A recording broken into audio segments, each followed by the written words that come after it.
Good evening and welcome to Figure It Out Live. I'm Mikey, I'm Cicanin. allegedly. Hi, how you doing? Hi, everybody. How are we? By the way, that thing that chat was doing last Friday, it's doing it again. It's doing Yeah. it. Yeah. Yeah. I didn't know if you noticed that or I did it not. a little bit on Wednesday, but A little bit. Boom, it just got went- populated. Hi, everybody that I can see on the YouTube side. Explosion. Jesus Christ, man. Cooters, So Larry. weird. Larry, I'm going to get your stuff mailed out Monday, by the way. That's going to happen. I get stickers and shit. Stickers and shit. We got G.I. Joe, Fan Addict. We got Smudge. We got House Hendo, Billy Boy's Toys, Greg Harris. I like Cooter. I'm just going to bring up Cooter. Bitch, Aqua. Fantastic plastic. Hit that like button, folks, so we can keep Mikey's hair looking pristine. Do it. Pristine. Do it. Bacardi and Coke, do it. Because of you, that's every time someone says do it, that's what is in my head. Thank Ben Stiller. I had nothing to do with it. Hell yeah. Thank you for the poop. And Viper Scout. We'll keep greeting people as this thing fucking populates. Yeah. Sometimes and eventually. Sunglasses tonight? Nah. Whoa. Nah. I'm not gonna wear my glasses. Hi guys, how's it going? What's up, everybody? How are we this evening? I'm gonna imagine y'all said good because that's what I want to hear. Also, I'm not gonna not wear my glasses. Yeah, I would say that's real dumb. It looks odd. Now, would you like to introduce our guest? I'll bring him on. No, I think we'll bring him like in an hour. An hour? We do like half the show and then bring him on. I think. Okay. I think he's royalty. He's eating is he eating a sub sandwich? He might be yelling at his kids while eating a sub sandwich. We're not sure. Oh, okay. Give us the signal. He wants to come on. All right, everybody, please welcome to the stage Lord Brad Davenport. Woo, woo, woo, woo, woo, woo. We did discuss if you were going to try to roll in, if you're going to try to, do a spin. I thought you were going to Palpatine, and I thought you were going to swing in, Yeah, well, smidgen. Just a smidgen.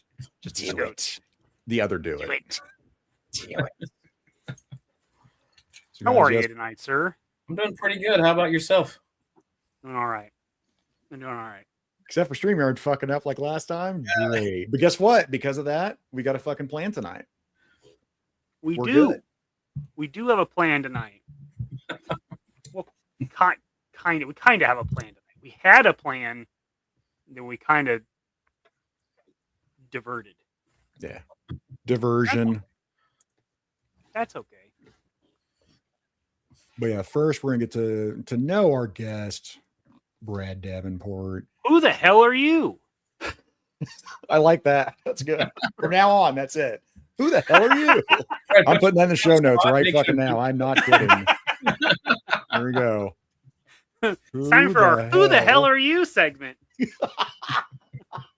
Oh, I might do a segment. I might do an actual Who the Hell Are You? And we have you as Vince McMahon and Fire laughing. Oh, you gonna do a little AI thing? No, we just set you on fire and you do it. You do it live. Hey. Well, we're spitballing here. Okay? Catch me outside. I think you should do that. Set Mikey on fire. There are no bad ideas here. Brad might have a little bit of what do I say? Some fiery responses to Mikey. Apparently, he just caught the thumbnail for this evening. So, Brad, let's get to know you. Why do you hate cowboy hats? Well, I live in an area where I see a lot of them. And it's about 50% chance that I'm going to like that individual for one. We just clash heads, but that's concerning. I feel so some transferred aggression. A little bit. Okay, I get it. They're fine. It's just I don't mind riding a horse. I just don't dress up for it. Get on it and go. You know. Oh my God. Oh, things have gone horribly wrong on the share side of things. Let me stop doing that. Oh, I can't. Oh, sweet. More technical difficulties. On the share Golly. side, are you looking to turn back time? Is that directed to me or? That was That's him. not. That was me. back. That was Not all sure me which one to here. answer to. There's 4 of you Yeah, talking that was. right Now, Brad, I know we've talked. You have done many Zoom meetings. Like you're no stranger to the internet side of things as far as like having meetings and whatnot. Right. Have you streamed on YouTube before? Did you stream with Chad before? Once he'd done a video, and then at the end he opened it up for anybody that wanted to jump on. So I was like, hey, let's give it a shot. Chad did an open mic? He did. Crazy bastard. Right. Yeah, right. I mean, that is daring. You never know what you're gonna get. Jesus. Albuquerque. What can you say? Yeah, it's probably Wild just West another out day there. in Albuquerque, right? Yeah. But yeah, I was on there for about 5-10 minutes, I guess. So, but other than that, nope. And just because I really want to share this here, just in case from my earlier comment. This is the picture in question. Now, since Mikey does the art assets, I can't fight him on who gets to be the man in black. Okay. I literally have worn black since birth. I came out wearing a black onesie right out of the womb. It doesn't matter. It doesn't matter. Mikey makes it. He gets to be the man in black. I get to be the man in black. I know. I'm Yul Brenner. Me. I'm Yul Brenner. Me. Look. Why can't I be Mr. Black? Because everybody wants to be Mr. Black. Okay. Why not right. Mr. Pink? Because you're gay. Because of things. When all your clothes are black, it makes it really easy to pick out what you're going to wear tomorrow. And it's slimming. Right? It's a win-win.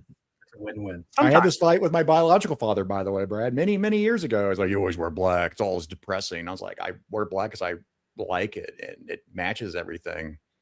I didn't have the slimming part yet at that argument. And then he got a big old black GMC pickup truck. I'm like, why'd you get that color? Was it slimming? Was it on sale? Was that the only choice you had? Yeah, it might have been a Henry Ford situation. Love that truck. I think it was like an 88 or an 89. Must be 88 GMC. That was great. Love that thing. But anyway, so you're no stranger. You've at least streamed once with Chad. Yeah. And then we'd met many times in the chat. Yeah. Right. And then that led up to DFW 2025. Right? This was the last one, right? Yeah. Yeah.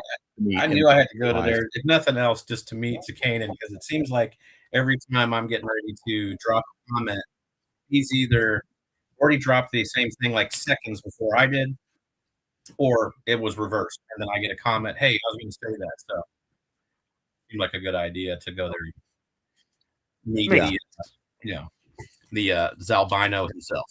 So yeah. Yes, that is carry him on your shoulders. There we go. We're best friends. Oh my God. And then when did you meet Mikey? Same show?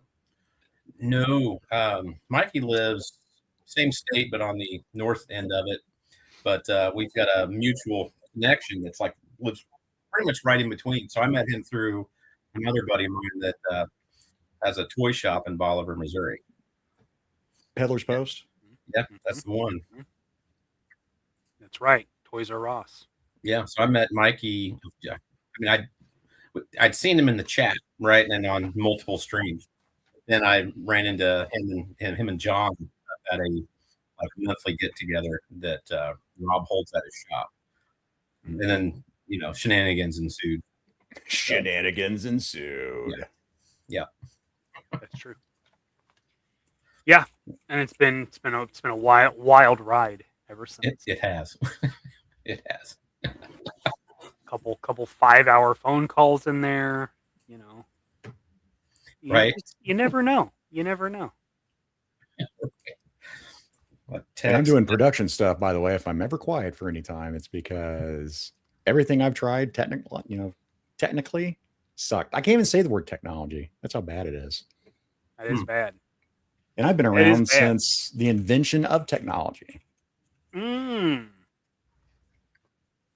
Oh, I think I found it. One of the challenges of tonight, which we'll get to, we will get to the stuff, the meat segment tonight. But first, what we're going to do is, I think we just jump right in to show and chill. What do you think? Show me the cheese. Show me the cheese.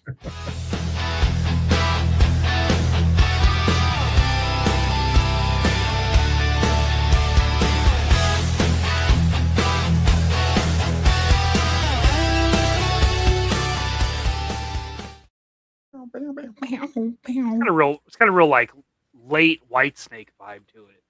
A little bit. Yeah. Well, Scott Hughes would really like you right now because he keeps repping White Snake as hard as he can. It feels like it like late White Snake for sure. Late White Snake.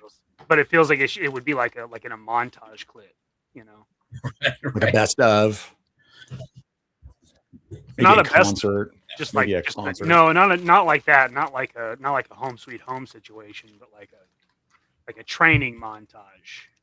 Yeah, okay. Or one of those. Like a new Punch Out. Maybe. Yeah. Alternative Punch Out, but it'd be in bit tune.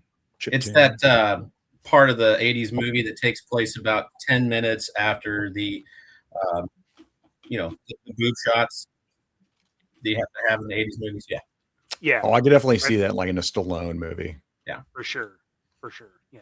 You see the main chick's boobies, and the next is just like the grind to the top. Yeah. So Willie. And we'll keep greeting people as again, StreamYard's about anywhere from 5 to 10 minutes behind. I don't know. Everything was fine this week, except you said Wednesday was a little bit of lag, Mikey. Yeah, just a little bit. Oh, what luck! A French fry in my beard. What? He said that Orson Welles eating a grinder, so it reminded me of the Orson Welles. I don't know, remember what that was from, but it was animated, and he's like eating, and he finds a French fry in his beard. You got me on that one. That's what I don't remember what it was. It might have been on Smodcast. It might have been on Kevin Smith and Ralph Garman's podcast. It was funny. Yes, weather. We're having weather. We're gonna see if I can visit Mikey tomorrow. I'll make that call tomorrow morning, but it is not looking good, dude. Yeah, right. It is not looking good. Oh, by the way, Brad, this is another guy. I'm going to meet him at ZoloCon. Hindo and I do that a lot where we'll have the same comment pop up at the same time if we're in the chat together. Oh. Yeah, he's beaten me, though. That's the thing. He's faster than you are. He's quicker on the draw. He can be. He can be. So I'm excited about House Hindo is kind of the ranger with the big iron on his hip. Ooh. With Navy Colt. Maybe. It might be. Maybe. Oh, Bear 11 Charlie.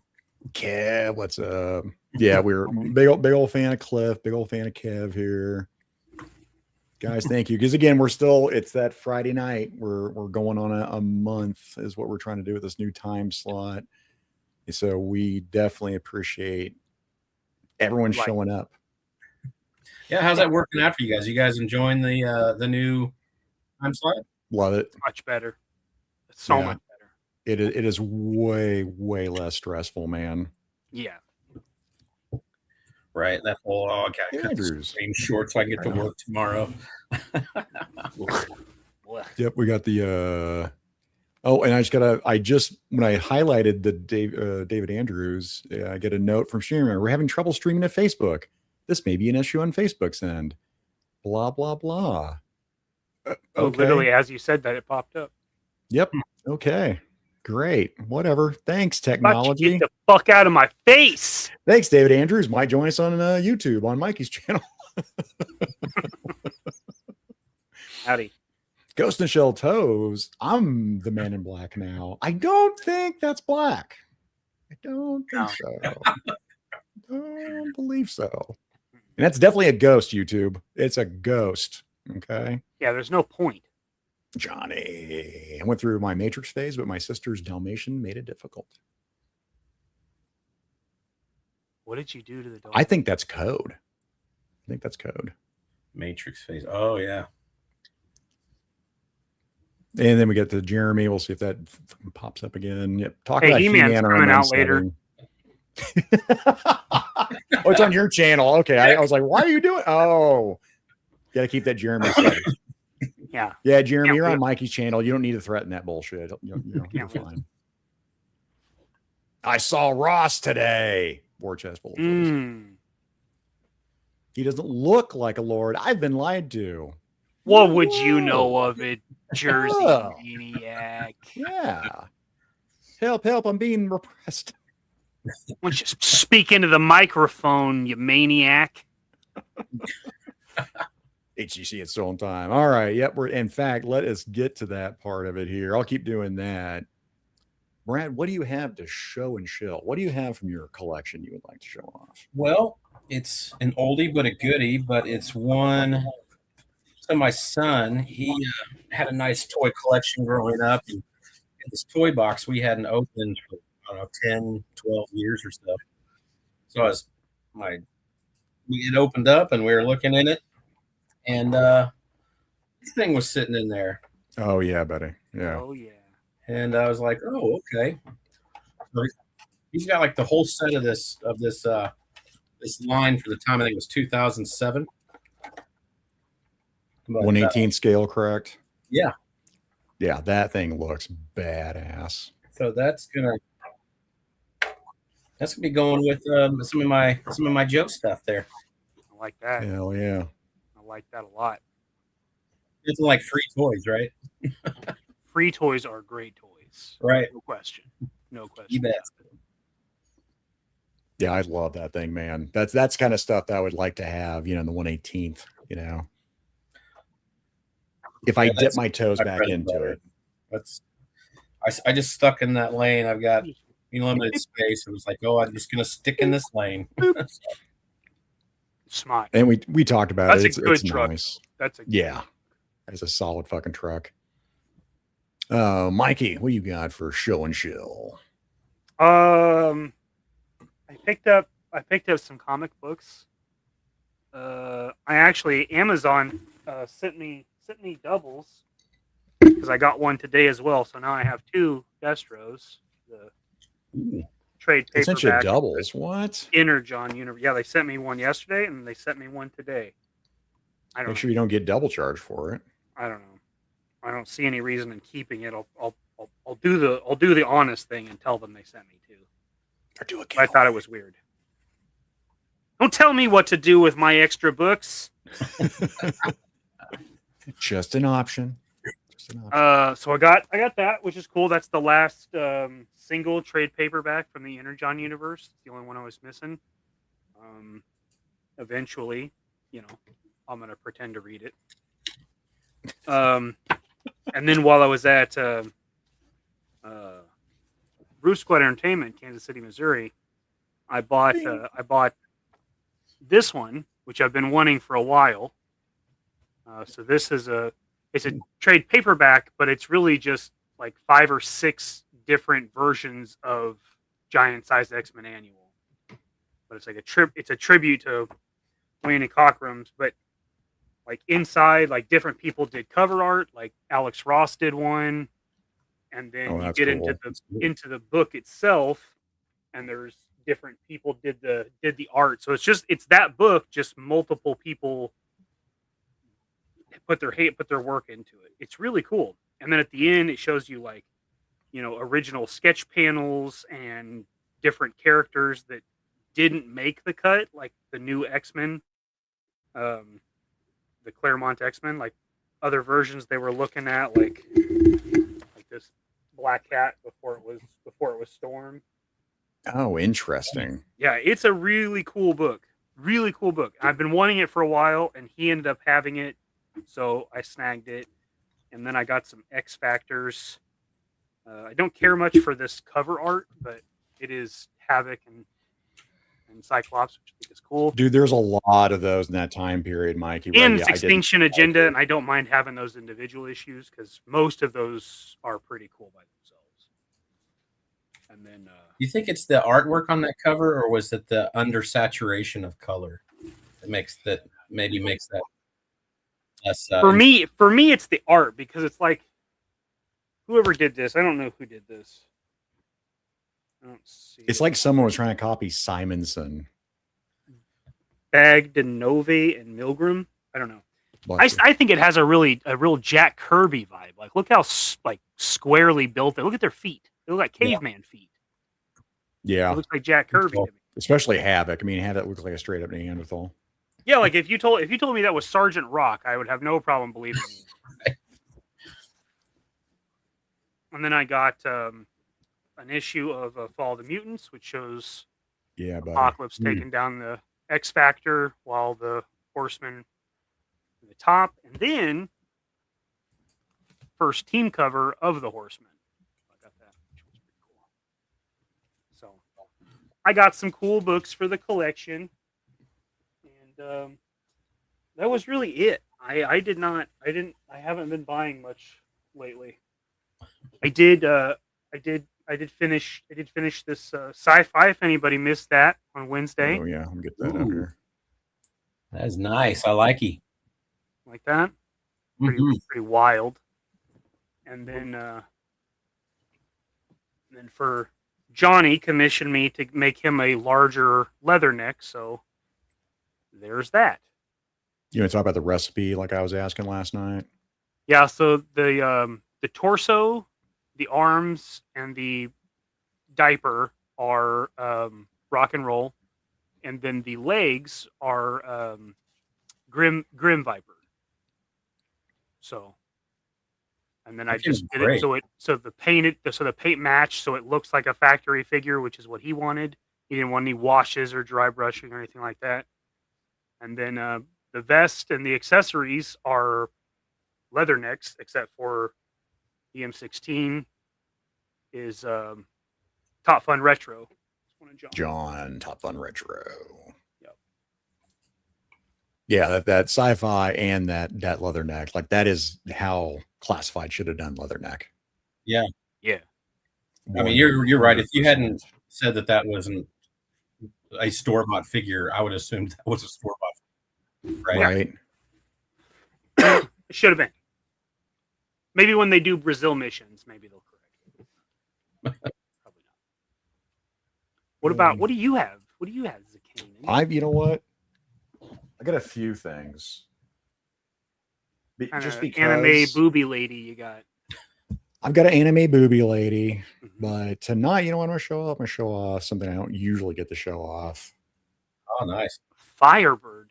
Oh, that's a Camaro. Oh. 1979. Like, you know, I get 1/24th, 1/18th. I think this is 1/24th. Looks like it. Yeah. So this is 1/24 scale. I primarily get 1/18th, 1/24th. But am I going to display these? I hope so, because very nice. Seven Chevy. That's nice. You know, as a kid, I didn't understand that these wheels having those slick, 50s on the back. You can't really drive that around town, right? That's terrible if you're racing, and you're doing high-speed pursuits. As a child, I didn't care. That was badass. I want these gigantic tires. It's Road Warrior. It is time. badass. Yeah. And would that do well in a post-apocalyptic world? No, it would not. But I like what I like, and I thought it was fucking cool. Hey, you ever take a turn in a car that's got full posi track rear end? Yes. With no power steering. Yep. And I was in the prime of my fucking life, Brad, and I swear to God, it felt like doing one fucking turn and I was done. Yeah. I looked over at my buddy. I'm like, how are you not a monster? Like, he drives a car all the fucking time. I'm like, you should be ginormous. But whatever. This one is a slightly bigger boy right here. The glare's going to hit it real bad, but Challenger. SRT Demon. I like that purple one. It's not going to show well on the camera, but I just love that shit. That's Birdie. Mm. That's pretty. And I also like the fact that I can probably, fudge that in on some shots too. I can do that with all the cars. It just seems like it's a little bit easier if the car is a little bit bigger. Definitely. So yeah, I'm a Mopar sucker. But then today, I haven't had a chance to open this up yet. Oh. Huh. Whoa. Ooh. Damn it, Mikey. We need that clip. The last of the formerly LPZZ is now UP finds here. Did I get it? Did I get it? Clip it. UP finds here. Yeah, I've been very excited about getting this. So I got some booby figures. I'm going to try to do. I got a review over here. I'm trying to get done on some Gridiron. The Gator. I've got the Swamp Hound. I'm trying to do, and I want to do some of my booby ladies. Gator don't play no shit. Gator don't play no shit. But we'll see what I get done. But now let's get back to the chat here. As again, StreamYard sucks. I know he's been waiting for a hot minute here. Justin Booth, gifted one JMK Cousin Works membership. You got an asset for this boy? Yeah. To the recipient of that shit. How about you get your own bottle? You get nothing. You lose. Good day, sir. Well, fuck you then, punk. By the way, House Hendo got it. House Hendo got it. House Hendo got it. What? Hashtag Rick. Oh man. After looking at all those videos, you're gonna be exhausted. You think they're sleeping? Look at that poor little guy. He's all tuckered out.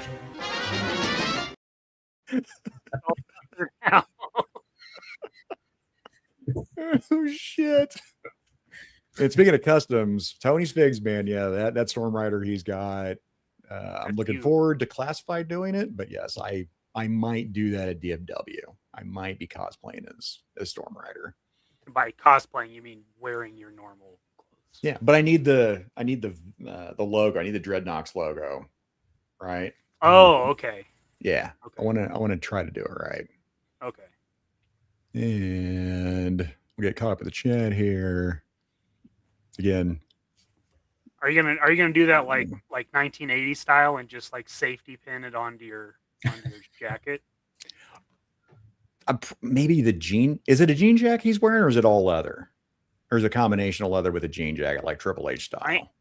I actually think most of the time he just has like a button-up shirt, like it's just like a black button-up shirt. But I think, or is it a vest? I think he has like a leather vest. It might be. If he has a leather vest, it's very essential. Yeah, I'll have to play around with it and see what I can come up with.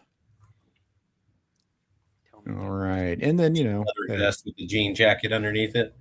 Yeah. That's Triple H, man. I love that look. So when he came out with that, I'm like, I thought, as I started reading that, I thought the end of it was going to be like, "Are you coming out too?" But that's not what he said.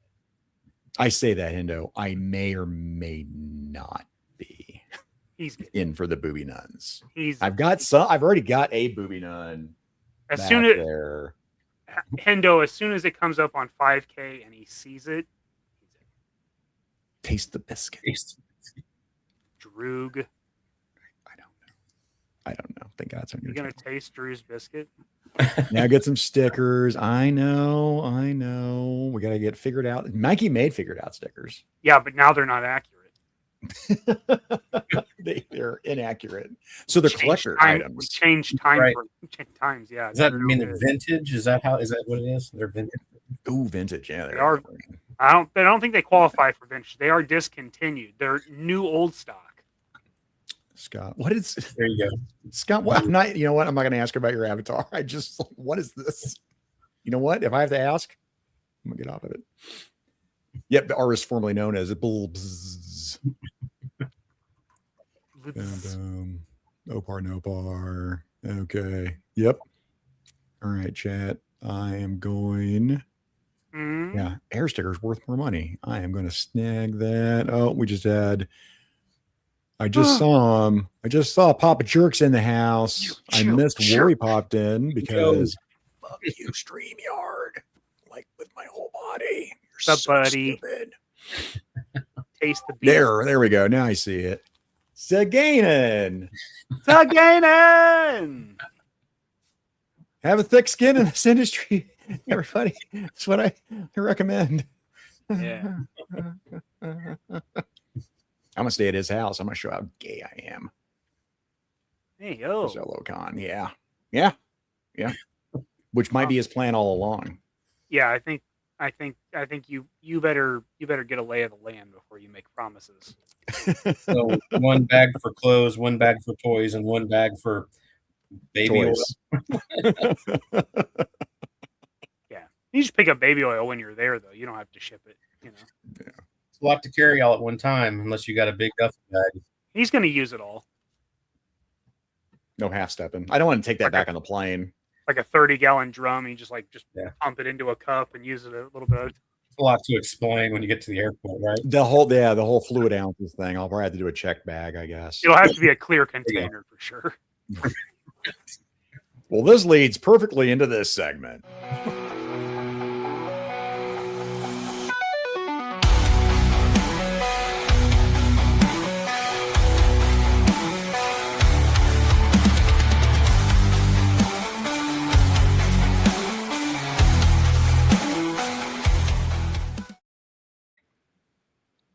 Mikey, why don't you set the stage and tell us what's on the menu tonight?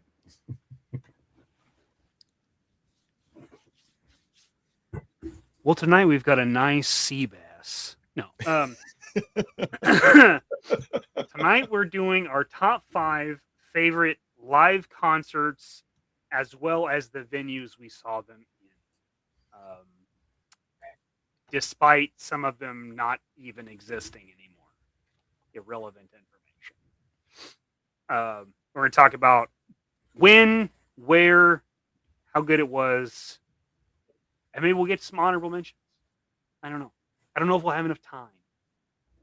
We're gonna find out. We are not gonna do a 4-hour show tonight. No 4-hour shows. We're not doing it. Although that was a fucking blast with Alex last week. It was fucking amazing. We have to do an anti-snow dance. Yeah, I'm gonna try to visit Mikey. It's not looking good, but I will assess that tomorrow morning, and we'll figure it out tomorrow. We'll figure it out tomorrow as well, but. Well, getting there, you might be okay. It's getting back. That's the problem is getting back.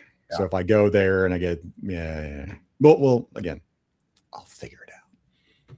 He said, all right, Mr. Brad, let me bring up your number 5 over here. And I probably did this in the wrong order, so that's fine. We're gonna do it. We'll do it on the fly. Because your number 5, I think I do have it brought up here. Yay, technology. Guys, I promise you, eventually I will get better at this. I really, really will. Promises. Boom, boom, boom, boom, boom. And then I'm going to pause that music, and I'm going to add it to stage. Share screen. We always talk about what we're doing. Share. No dead air. Turn back time. All right, Brad, lead into your number 5. That way I can make sure I've actually got the right thing brought up. Would be Pearl Jam in St. Louis and Chicago. Saw them 2 weeks in a row. I kind of cheated there. I put 2 together. But, I got big into the stadium tours in 2023. Pearl Jam had kind of listed that they were going to be playing at Wrigley Field in Chicago. Always wanted to go to Wrigley Field anyways. So which is gone now? No, it's still there. Is it still there? Okay. Yeah, it's an odd venue though, because like you go to other stadiums, and it's all like highways or commercial around it, but you go to that place, it's like a 2-lane street around it, and then it's just residential homes. Fantastic. It's kind of like a park Yeah. in the middle of a residential space. But the vibe for a Pearl Jam show, I've never been. I mean, I don't know. They were one of my favorite bands back in like junior high when they came out. So getting to see them live, and they're probably one of those rare bands that their live performances are actually much better than their recordings, which is crazy to me. Yeah, me too. But the vibe, like, I would say they're kind of, as far as like the people, because they have a huge following that travel them everywhere, kind of like the Grateful Dead back in the day. But it's like everybody's just, my wife puts it as it's like going to church, because everybody's just friendly. Because some strange dude will just turn around and be like, "Hey, I got an extra beer. Why don't you have a beer?" It's like, my wife, I'm like, "Well, make sure I don't start acting goofy, but I'm going to drink this beer." You know? Grateful Dead, the chances of that happening are drastically increased versus Pearl Jam. Yeah. I'd say. Always bring a friend. But, always bring a friend. Bring a buddy. Always have a spotter. It's important. But yeah, fantastic show. I mean, they perform fantastically, and the vibe is good, and then their kind of interaction with the crowd. I mean, Eddie's known for drinking wine on stage, and he'll like hand out bottles of wine to people, around the stage, and give away instruments, full on instruments after the show. So, which, I mean, that's just fucking cool as shit. Yeah. If you had to pick one do you remember like a song that just hit different during the concert? Just because of his, kind of a history between me and my wife, but Elderly Woman.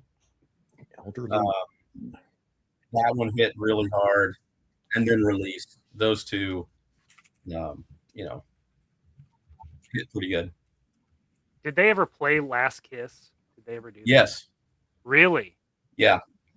They played that one. I love the original version, but obviously I grew up with the Pearl Jam versions. Right. Add that to the concerts, guys. I will add this into a link just in case for after the show, and just like picking some random songs onto that into the venue is what I'm going to do as a FYI. If you want a Pearl Jam song that will get the female crowd really moving, yeah, Dance to the Clairvoyants. That'll get them going. Dance to the Clairvoyants. Yeah. I was looking for a remastered. Had a playlist, figured out favorite concerts. Boom. Put her there. Put her there, buddy. There you go. I like that. Mikey, what is your number 5? Number 5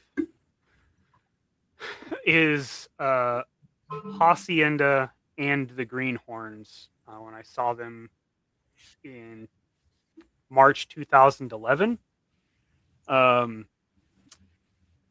Hacienda and Greenhorns were both backups for artists when they went solo. So when Dan Auerbach of the Black Keys went and did solo, he paired up with Hacienda to do his self-titled album and tour.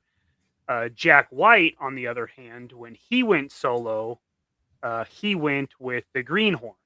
So the two bands that they did solo stuff with toured together in the Barn Burners tour. And we saw them in St. Louis at a little bar called the Firebird, and it is no longer there. It's when I kept getting hung up trying to find pictures of, and I found like a little tiny one that said Firebird across it, and I'm like, I don't even know if that's it or not. I don't even know if the building is still there. Probably is. It probably. I think Google Street Maps had a building there. I'm like, okay, I don't know. Yeah, I think the vid killed them because they were solely there for live music, and that pretty much got decimated. But it was an awesome show. Super small bar, like 3 rows is really all there was in front of the band, and we ended up we talked to the drummer and the guitarist, and it was pretty awesome. Yeah. What was some standout songs for you? You remember? I honestly don't even remember the playlist. Yeah, because I did actually God Rest Ye Surfing Gentlemen. I listened to that earlier today as I was I was listening to your guys' list as I was putting stuff together for the show. Mm-hmm. And yeah, I definitely got Black Keys vibes. They are, yeah. They're very right riff. Like bluesy. Texas blues is like how I know how to describe it. Like it's not deep South blues. It's got like a little twang to it. I mean, obviously their name is Hacienda. It's gonna have some Southwest vibes, but yeah, I think I put There's an End from the Greenhorns is what I ended up putting on the playlist. Yeah. It's good stuff. And that was not an expensive concert. I think tickets were like $20. 15, $20. Okay. PBR in a standing room only. It was a fucking awesome night. Drew, you stop it, Drew. Droog, you silly bastard. You silly Billy. Yeah, so that's my number 5. It was not a big band, but it was such a great show. Like that small of a venue is just it's cool. Small venues are so fun. I love them. That's solid, man. I do. I enjoy these episodes that we do because then I get to add more bands that I might not have heard of, or a song I haven't listened to from that band. I'm like, all right, let me check that out. Now, this one is one of the first ones I went to for my number 5. I say one of the first ones. It was the first one that I went to. Is it the Fabulous Thunderbirds? It is not, but I like where your head is at. You can thank my father for that. Thanks, John. Fabulous Disaster. Whoa! That's pretty weird. That's right. That's pretty weird. So Exodus, this was 89. Yeah, 89. That's actually when I saw the concert. So for this one, it was the Toxic Waltz. When the Toxic Waltz came out, like, holy shit, that was the anthem for mosh pits. Now, Brad, I don't know if have you listened to this at all? A little bit. I'm not as familiar with some others, but mosh pits. A little bit before your time, being 89. Oh yeah, I wish. By the way, pretty sure I wore this fucking jacket at this fucking concert too. By the way. It's funny you say that because I've got on one of the concerts on here. I went to my first concert on this list, and that leather jacket is sitting in my closet right now. Fuck yeah, buddy! Hell yeah! I did not wear a leather concert to my first concert. You didn't go to any Leather Daddy concerts for your first one. I didn't. I don't know. The concert would have justified it. We'll get to that later. We'll get to it. Continue with the chlorophyll.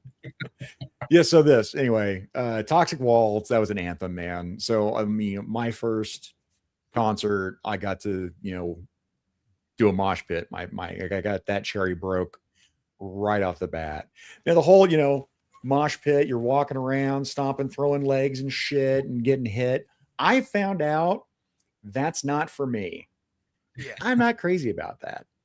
I already don't have rhythm. You're like, well, how much rhythm does it take to do like the bushwhacker fucking, WWE bullshit? It takes a little bit, right? I found I've got a really good, because of my height, a very good center of gravity. I know physics. If you know, you know. So anyway, I became the enforcer on the outside.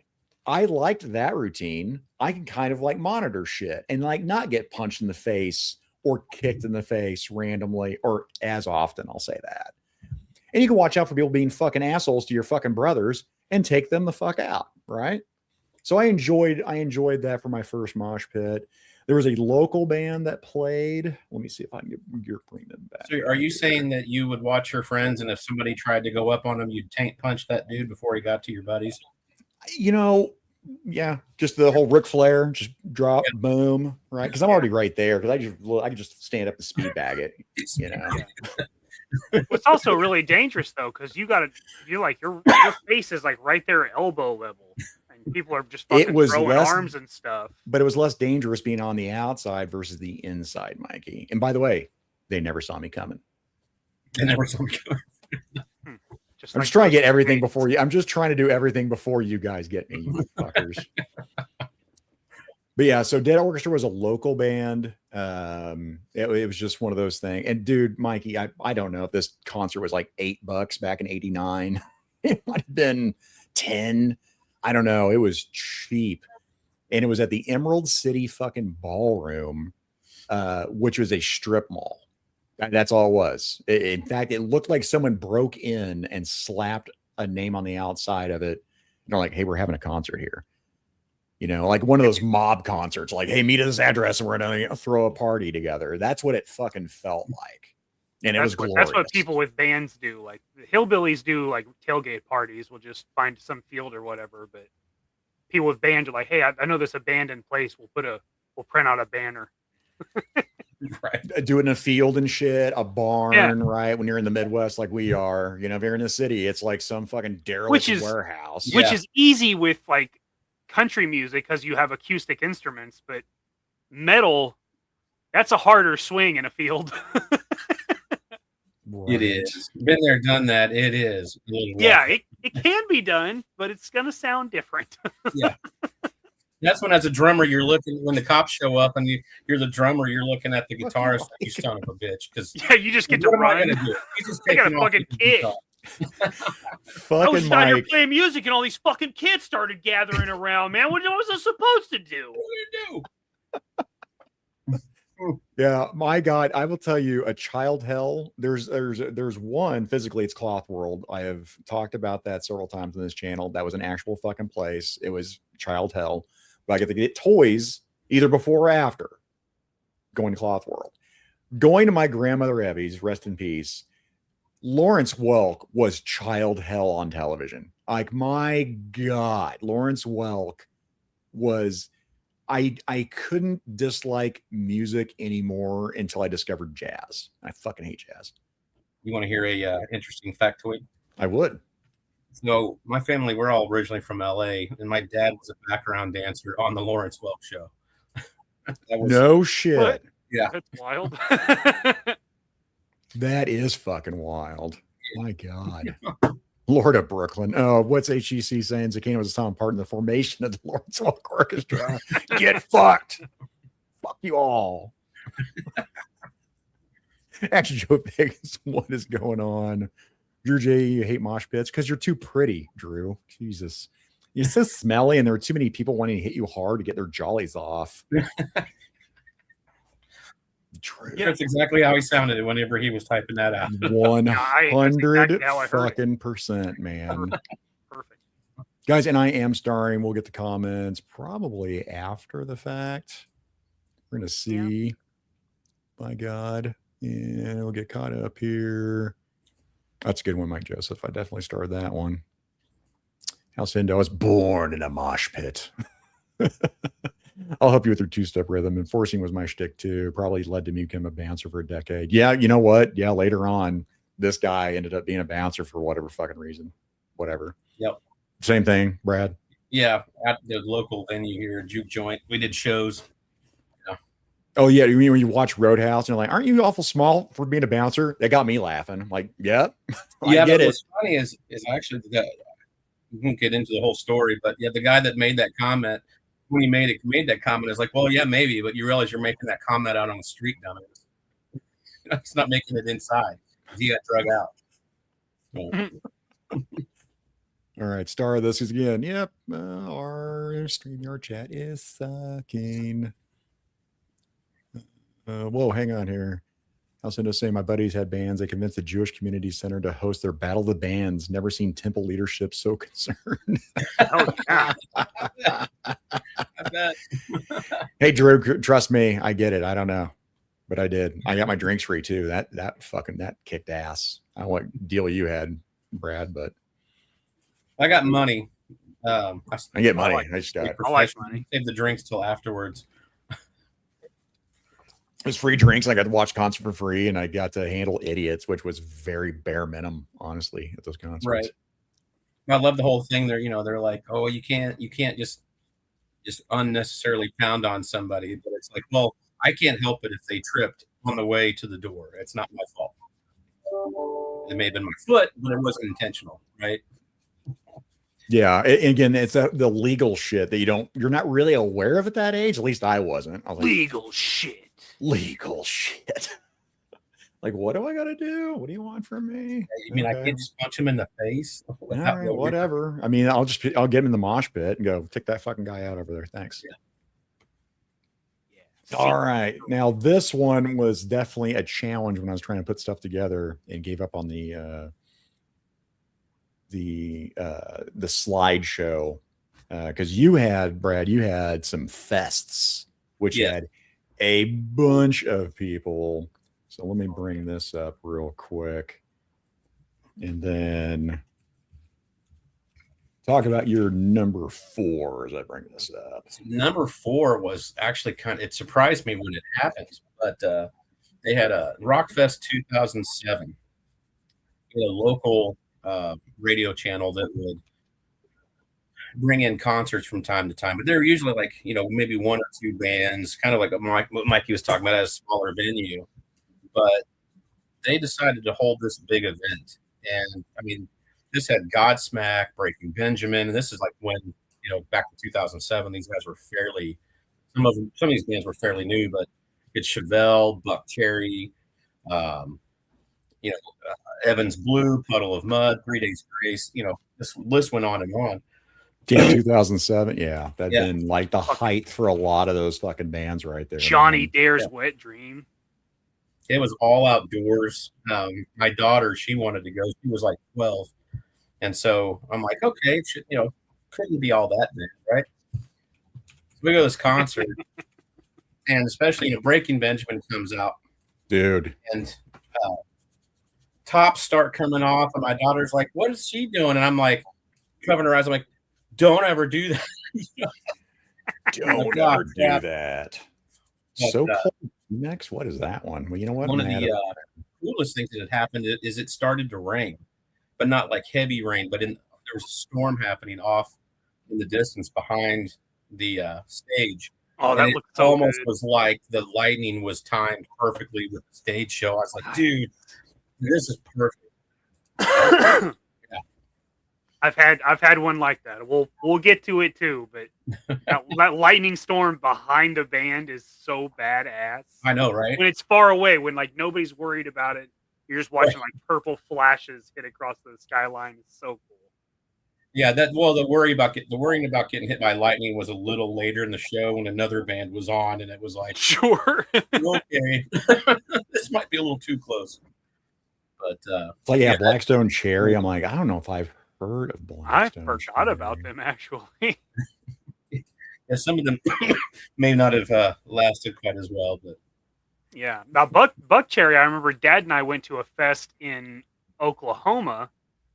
We went to Rocklahoma, and they were the headliners, and we had no interest in listening to those douchebags, so we left early. Douchebags. Douchebags. Dude, Chevelle puts on a great show. Fuck me, man. Yeah. I've seen them a few times.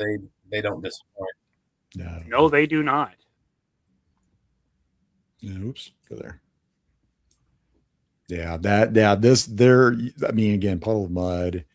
I do. I mean, they might not have a lot of songs, but the ones they do get there. I remember Puddle of Mud at the time. I mean, they were like everywhere at the time. I think there was something, I think, if I remember, happened with the lead singer, maybe legal troubles or something, but they were killing it everywhere. Like you look up a concert, it's like, oh, and Puddle of Mud. Yeah. Oh, here's Barney and Puddle of Mud. Yeah. It was with everybody. Dude, Control, when that came out, they overplayed the shit out of it, but Control is so fucking good. Yeah. Yeah. And then 3 Days Grace, Breaking Benjamin, both those bands right there. I will confuse them. And they're both amazing. Diarrhea Jane, Pain. Oh, So good. Yeah, Diary of Jane and So Cold. So Cold. I sing So Cold at any time the wife and I do Rock Band, like every time. And then in 3 Days Grace, I Hate Everything About You.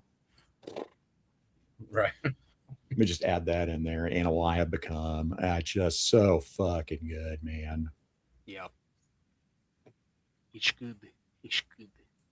Solid picks there. No, Lord Davenport. Good show. All right. Mikey, what do you got for your number 4? Number 4 is Kiss and Motley Crue in July 2012, Verizon Amphitheater, St. Louis. 5 and 4 were both in St. Louis. That was a badass show. It was the first and only time I'd seen either of those bands. And they say, growing up, I loved Kiss more than any kid born in 1990 should have, for sure. In any year, by the way. Shut your fucking mouth. Let's talk about my sexuality and my height. I talk about Kiss. Oh, hell no. You leave them out of it. You want to talk shit on me? Fine. Keep Kiss out your fucking mouth. No, I mean, I've said it before. I'll continue to say it. Kiss is they're not great musicians. A couple of them have been great musicians, good musicians. They're performers. So like seeing them live was intense. Like, what year was that again, Mikey? 2012. Do you remember how much those tickets were? They weren't crazy. I want to say they were around $60 or $70. Jesus, man. I remember friends paying $400 for Kiss tickets. I'm like, what? They were not anything like that. Maybe they were $100. Maybe front row. Yeah, maybe down. We were literally on like the banks, amphitheaters. We were literally on the hill, Yep. But I mean, you could still see, Paul Stanley zip line across the fucking tour, across the crowd, and they still did. Both drummers do crazy fucking set spins and rotates and all kinds of crazy shit. Like, man, they put it on. Those old men still got it at that time. I don't know if I'd want to see them now, but no, whatever, Mikey. We all know you paint yourself up like Gene Simmons before you go to bed every night. I've been very open about that, Brad. And then it was Motley Crue as well. Yeah, Motley Crue. I forgot about that. Let me put that back up there. Now, of course, again, Mikey, do you remember, was there a certain song where you're like, oh shit, during the lives for any of these bands? Firehouse fucking slapped. Yeah. Now, Motley Crue, I will be honest, they sucked way more than Kiss did. Like, age has truly ruined whatever Vince Neil had going on, where the 80-year-old man that was on stage before him had no issues. Master, there we go. Well, that's going to come up later today. Yeah, Firehouse was awesome when the siren starts, and that was good shit. Hell yeah. And it's one of those things like, and I put Shout at the Devil on the playlist because I fucking love Shout at the Devil. Sure.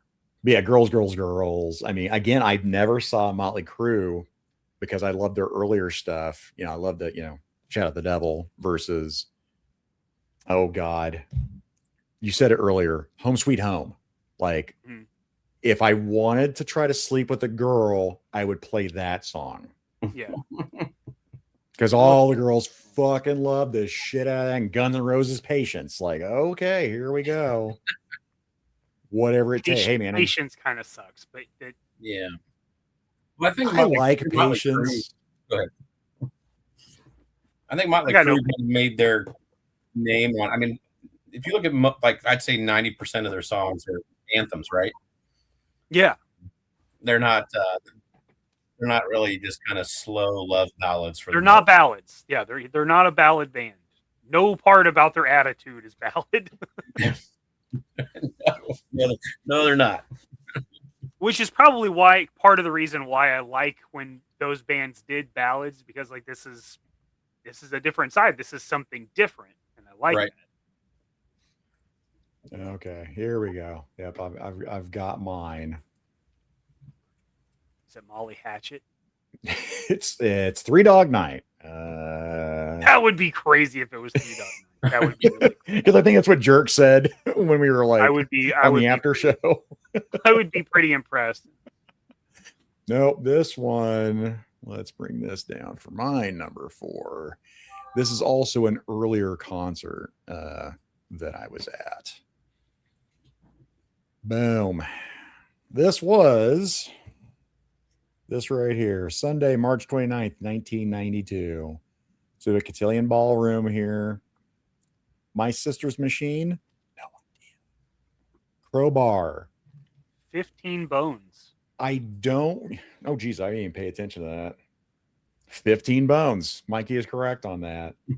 Yeah. The Cotillion was very respect. Walk. Vulgar display of power.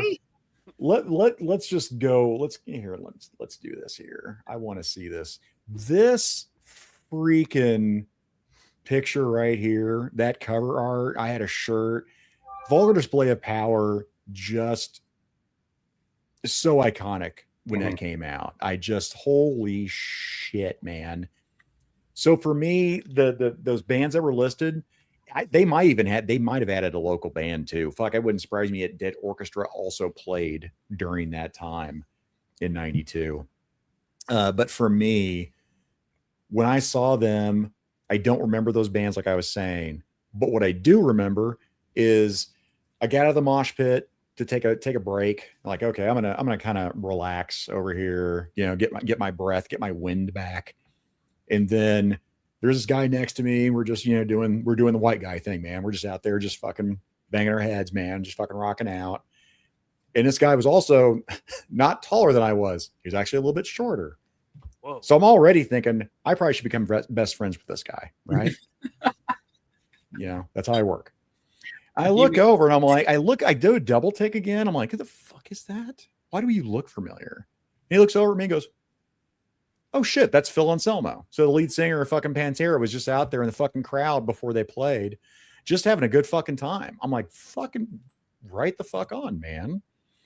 I thought that was the only experience I have had where I ran into somebody playing at a concert that was in the fucking crowd. Like literally in the crowd. I was like, that's fucking dope as shit. Like that guy gained my respect. Now that said, their previous albums where it was all hair and lipstick, they kind of forget that bullshit. Like they were hardcore. Brad, am I right? Yeah. Hardcore glam rock. We're talking all the hairspray, the lipstick, the makeup, the whole fucking 9 yards, man. I remember they were on stage giving Metallica shit when they cut all their hair off, and Phil's on stage just talking all kinds of shit. We've been hard and we're always going to be hard. And my buddy Jim is in the audience going, what about this album here? He was talking about his penis. Oh, okay. Yeah, Mikey, I wasn't thinking about a penis. Okay. That's the first. Honestly, when you said that you saw someone in the crowd that was shorter than you, I thought you were going to say you ran into Danzig or something. Glenn Danzig was just chilling out there. I will say this. That's one I regret. I actually don't regret not meeting Danzig because, again, the interviews, never meet your heroes, never watch them get them fucking punched out. Let's see, sucker punched. Okay. Because that guy you talked to him, that was fucking planned, by the way.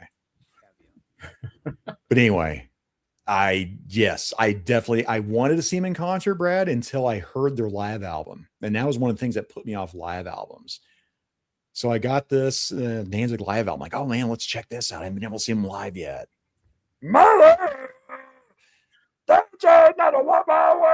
my God. What's wrong with your stereo system, dude? And I'm playing around with it and shit. And I put another CD in. I'm like, what the fuck is this? It sounded like a fucking really angry Muppet. It sounded horrifically fucking bad. Oh shit. Yeah, to this day I can't stand that song. My God. Oh, I fucking love Mother, dude. Well, that's not mine. I can't do it. Maybe because I heard it, like they played it all the time, when it came out. It was always on the radio. Chumbawamba. Hey, Tub Thumping, fuck off. Come on, Mackie. You know that's a good fucking song. You goddamn know it. I'll star that one too, by the way. Oh, House Ender got some perks. A few crews, free soda, shots at the end of the shift, good pay. Damn, yeah. I had friends that were on the more serious side besides these little pop-ups that I fucking did. Mike just have a similar experience taking us into an outdoor rock concert when he was 13, probably the same bands. The rock festivals I left off of mine, but I've been to some absolute, to some bangers on those, Florida specifically. Let me get caught up on this on the chats, and we'll hit our number 3s over here. Greg, my brother and I were leaving Rockfest on the shuttle bus. Lead singer for Puddle of Mud was drunk on the bus with a girlfriend. Fuck yeah, right on. Nice. Solid. Lady Peace. Interesting anecdote about Puddle of Mud. Johnny at Brew Squad Entertainment used to play with Puddle of Mud. Before Puddle of Mud, when that guy was doing his first band or his first version of Puddle of Mud, Johnny toured with him. That's cool. Nice. And then when he got his record deal, he left all his bandmates for studio musicians and gave everybody the finger. Mm-hmm. Just one, or it was like double deuce? It was probably one because his thumb was probably up his butt. Up his butt. It was up his butt. Gains and Roses. Gains and Raises. Oh, Gains and Raises. It's a good band. I'm still starring some that we'll cover over here. Alpha Red had to leave. Kirby, he's stuck at work. Shout out to Kirby, man. Appreciate you, Kirby. I'm going to bring this up real quick. I saw him. I'll tell you what, I love fucking Slayer. That concert I was at, the Cotillion, he can go fuck himself. Oh, it was Kerry King, lead singer. Mm-hmm. Yeah, man. He talked shit on the crowd the entire time, dude.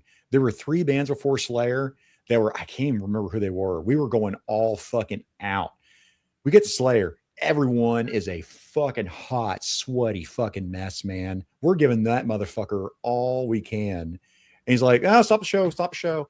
Oh, guys, I mean, if you're not going to bring this up, I mean, do you even want us to be here? And like, we go crazy. He did that 3 or 4 fucking times. He's like, well, gosh, guys, it's been great hanging out with you under the stars, being so relaxed and peaceful. I'm like, dude, do you know how much money I fucking spent on you, you motherfucker? You mean shit? How much shit I have bought? I didn't carve like a razor blade carve Slayer to my fucking arm or anything fucking crazy, because that was the going trend back then. Right. He can go fuck himself, man.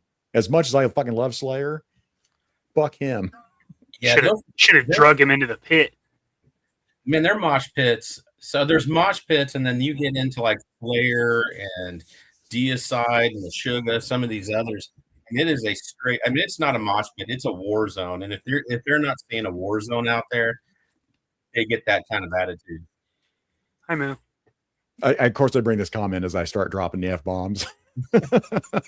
I always. That's why she watches. It's either Mikey's grandmother or it's his mother. It's one of the two. I go off. I probably see it and it doesn't register, and that's what causes all the profanity to jump out of my mouth. That's what language. It's a Canaan language. I know. Come on, watch your fucking mouth. By the way, also, I'll say this with Pantera. Brad, I don't know. In fact, I'll check with Mikey here. In the Midwest, especially, it doesn't matter what fucking song was playing. In Wichita, Kansas City that I went to, there was a fucking mosh pit. It didn't matter what the fucking song was. Cemetery Gates plays. This is not a song to fucking mosh to. This is a song where you catch your breath. Right. To recover. Yeah, for sure. No. Drink real quick. Not in Wichita, I can tell you that right now. Fucking people go fucking hog wild. It's like, it's Cemetery Gates, motherfucker. Yeah. People run up, they're like, I want to go up. No, you don't. No, I'm not getting you to go up. No, you're staying here. Yeah. Right. You're not going to go crowd surfing. Fuck off. And people usually, by the way, that want to go up are people that are weighing 200-300 fucking pounds, of course. Right. Sure. Well, we want to feel the air. I take that as a personal challenge back in the day. We And want be the like, wings, yeah, let's do the wind this. beneath our wings. You ever see one of those guys jump off stage, either one of you, and go, as the crowd goes, hell no, and like split? Have you seen that? No. Yeah, I've seen that at least 3 times in my life. Did for he the crowd. die? I don't know. Let's say yes for entertainment's sake. See that No, hole it's that opened YouTube. up when he hit the ground, it just closed right back up, and everybody's just dancing on top of him at that point. I'll say this: a girl got hurt, and it was during Metallica, and James Hetfield, oh, stop the concert, stop the concert, help this woman right here, and bam, it opened up. EMS got in, took that girl out, and took care of her, and then boom, the show fucking continued. So I was like, that's fucking how you dope. got to do it. Yeah, I mean, it was cool that James Hetfield saw that shit and called that shit the fuck out. That is cool. Let's do this here. And guys, if I miss one of these things, as our chat loads sporadically, there's nothing wrong with Neil Diamond, you Philistines. Well, I love Tell him. Yeah, no, 100% Dom, but then Nom 90%. Man, can we just say 80? Come on, 90%. That's really high, dude. That is super fucking high. Matt Rand said Lars Orkin less claim cool. That'd be cool, except Lars punched that motherfucker in his face. I fucking hate Lars. Lars is a douche. Okay, and then I've started that. Okay, we are caught up for the moment. So let us get into our number 3s. Number three. Let me bring you up here, Brad. Shit, it's like some Cannibal Corpse stuff going on there. Yeah, there you go. There's another good band right there, man. Okay, all right, Brad, you can lead into it, and I'll bring it up here. All right, 2009. I finally checked this band off my bucket list, and they had been on the top of my bucket list since '94. That was Korn. Aranda opened up for them, and that was fine, whatever. But I was there for Korn, and they put on one hell of a show. I mean, when dude comes out, starts playing bagpipes in a kilt, and makes it look like, hardcore. You got to give him some props. But that was a hell of a show. And some friends of ours. My wife went with us to that one. My wife's not a big drinker, and I've never in 30 years seen her get even close to blackout. I felt so bad for her because the next day she had gotten so wasted she didn't remember any of the concert, and I'm like, "Boy, that sucks," because that was a really great concert. It was really good. I'm just saying. Now, was there a song that stood out to you again where you were like, no, man? But at that point, they'd had a couple albums out, and I can't think of one that stood out. They were all, Mikey. Did my time so fucking. Not to be a cop out, but no, but yeah, Did My Time. I had some favorites, and Did My Time, man, like that's on my workout playlist. The Chutes and Ladders is always, a go-to. With the cover by Todd McFarlane, right? Did they do that? I believe so. Let's see here. Shoots. Oh, I had it before. Go back. Shoots and Ladders. Now I'm probably going to look over. Oh, no. It was Follow the Leader. Okay. McFarlane again, chat. I'm going to say, chat. You'll probably be ahead of me on this one, but yeah, this was Todd McFarlane that did Follow the Leader. I'm going to look at chat real quick and see, does anybody have some backup on that? Again, I have to go to another window to check that shit out, but fact check me on that. We in the Midwest do love our corn. That's true. Fact. That is a fact. It's a fact. Funny story. My wife said, "Do you want this corn for this leftover we have from a restaurant?" I'm like, "No, I'm good." Oh, I thought you were like, I thought you would have responded like that. Ooh, wow, like wow. Yeah. Dude, when the video came out for Blind, I'm like, holy shit. Now, Brad, this is on my list of like bands I fucking regret I've never seen live. It's fucking Korn. When Korn would fucking show up, I'm out of town. I'm doing something else. I'm like, fuck. Never got to see him live. You need to knock them off your list, man. They do a great show. Another one of those bands. I mean, we all know there's a bunch of bands out there that do not sound as good as they do on a recording. And this is another one of these guys that every time I've seen them, they are just right on it. Right on it. Yeah, that's a solid picture. It's a good one. I do. I have regrets. Regrets. My God, by the way, chat is really far behind on the loading, by the way. Dude, it hasn't posted for 3 minutes. Yeah. I thought it was just mine, but apparently it's not. No, it's StreamYard. It's still fucked up. There's some communication with StreamYard and YouTube that's going on. All right. Mr. Michael. Number 3. For number 3, bring you to Kansas City. Sprint Center, 2016, Tool and Primus. Fucking awesome show. I'm not a huge Primus guy.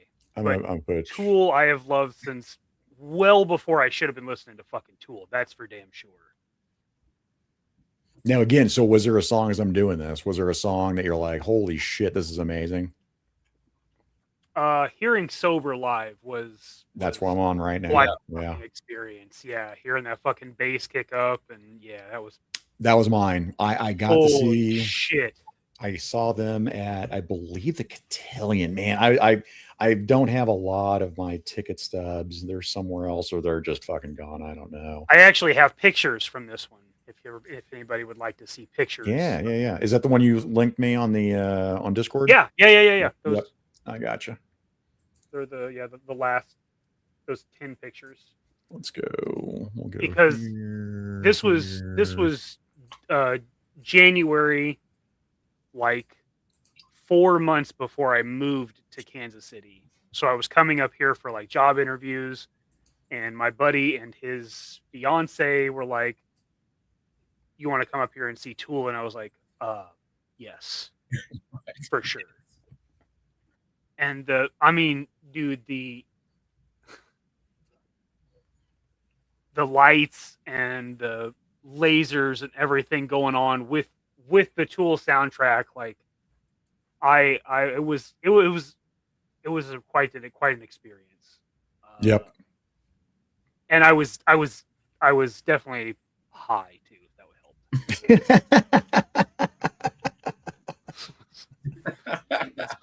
This was before I walked the straight and narrow. There's a picture that got cleared up there. There we go. There's a decent. That one looks good. That one's good.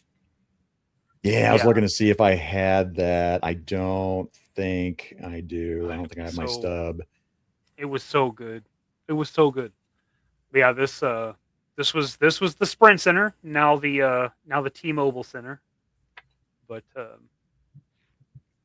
and we were fairly close. I mean, we had really good seats, and I don't remember how much we paid for those, but it was definitely the most expensive, money that I've dropped on a concert for sure.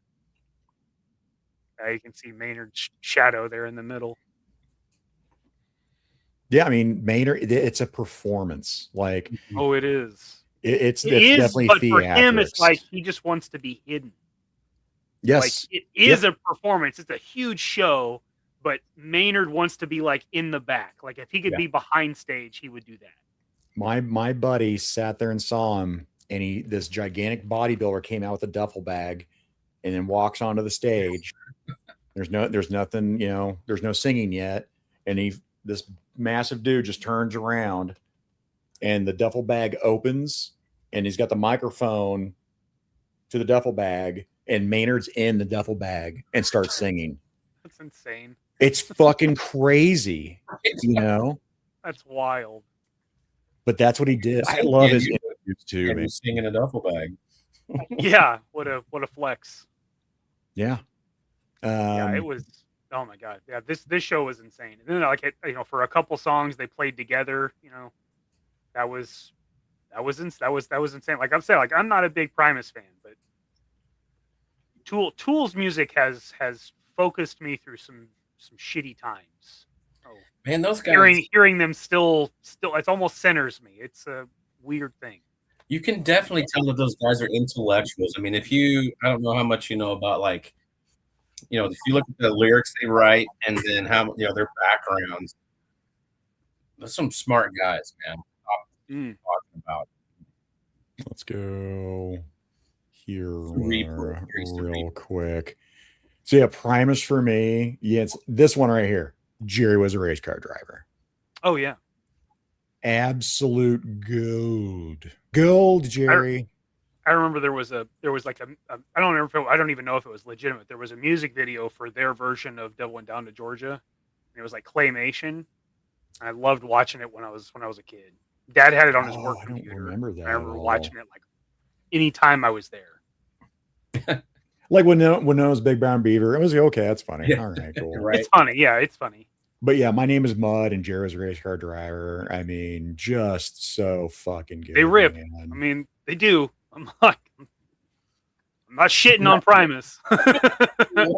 But no, it's like most of their stuff I don't get into. Like this again, It's like a lot of bands. We talk about this all the time. There's bands like, this is amazing. You hear the rest of you like, yeah. But I mean, Claypool's skill on a bass is insane. Like, yes, yeah. And then to know like that guy did the Seinfeld song music, like what a wild. Wait, did he? Yeah. What? Yeah. You were making that shit up. Boom, bam, boom, bam. That's Liz Claypool. Yeah, didn't he have like a 6 or 8 string bass or something crazy?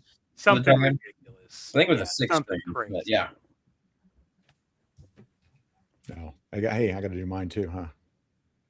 Your turn, Doug. Huh? Here, let me change this up. All right, so yeah, I did that one. This is gonna be a weird list because I've actually got 1, 2, 3, 4, 5. I got 6 that I'm kind of dancing with the devil on here. So I am going to go with this one. And then we'll get back to the chat. Doop, doop, doobie doop. I'll punch this in. Yeah, okay.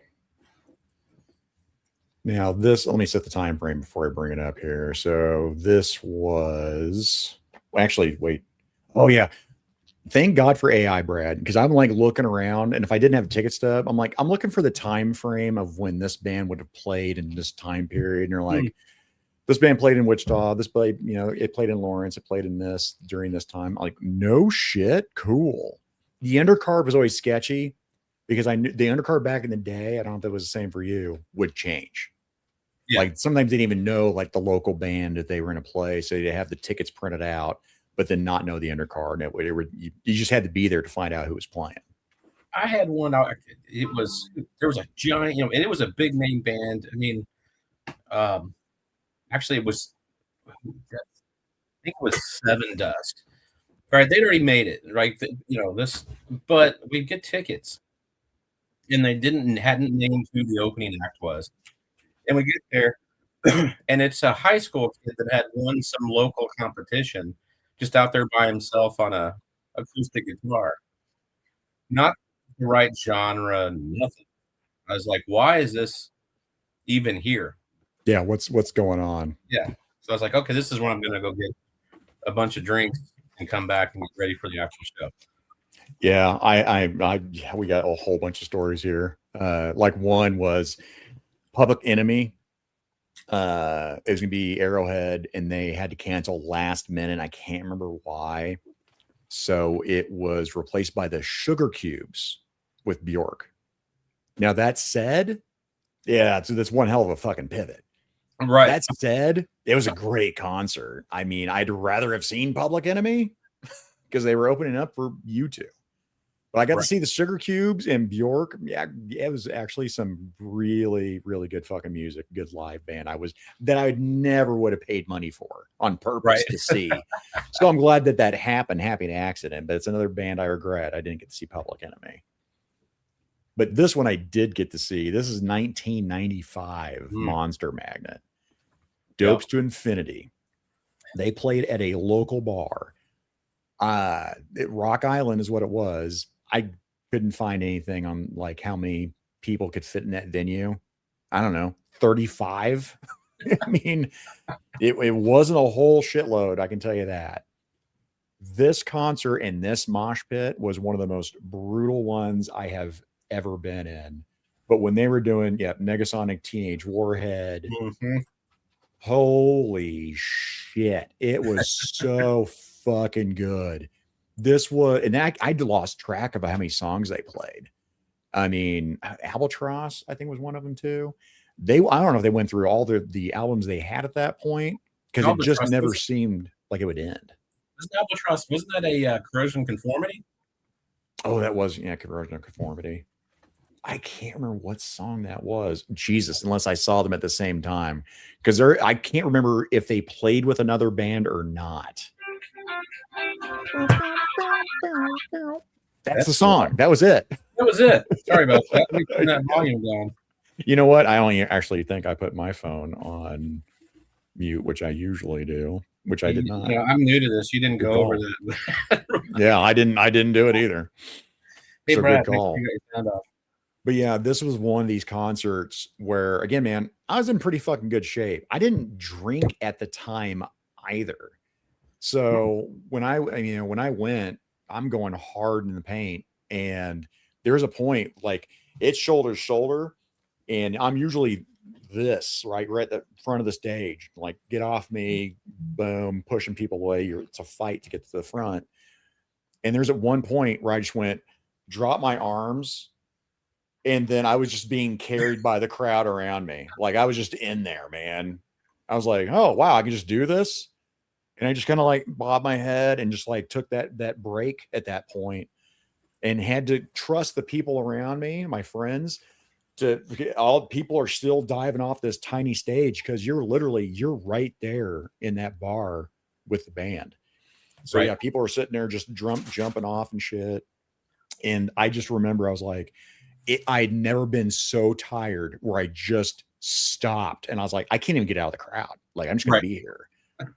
And then I recovered and then, went back at it. But it was also famously during, I don't know which song it was.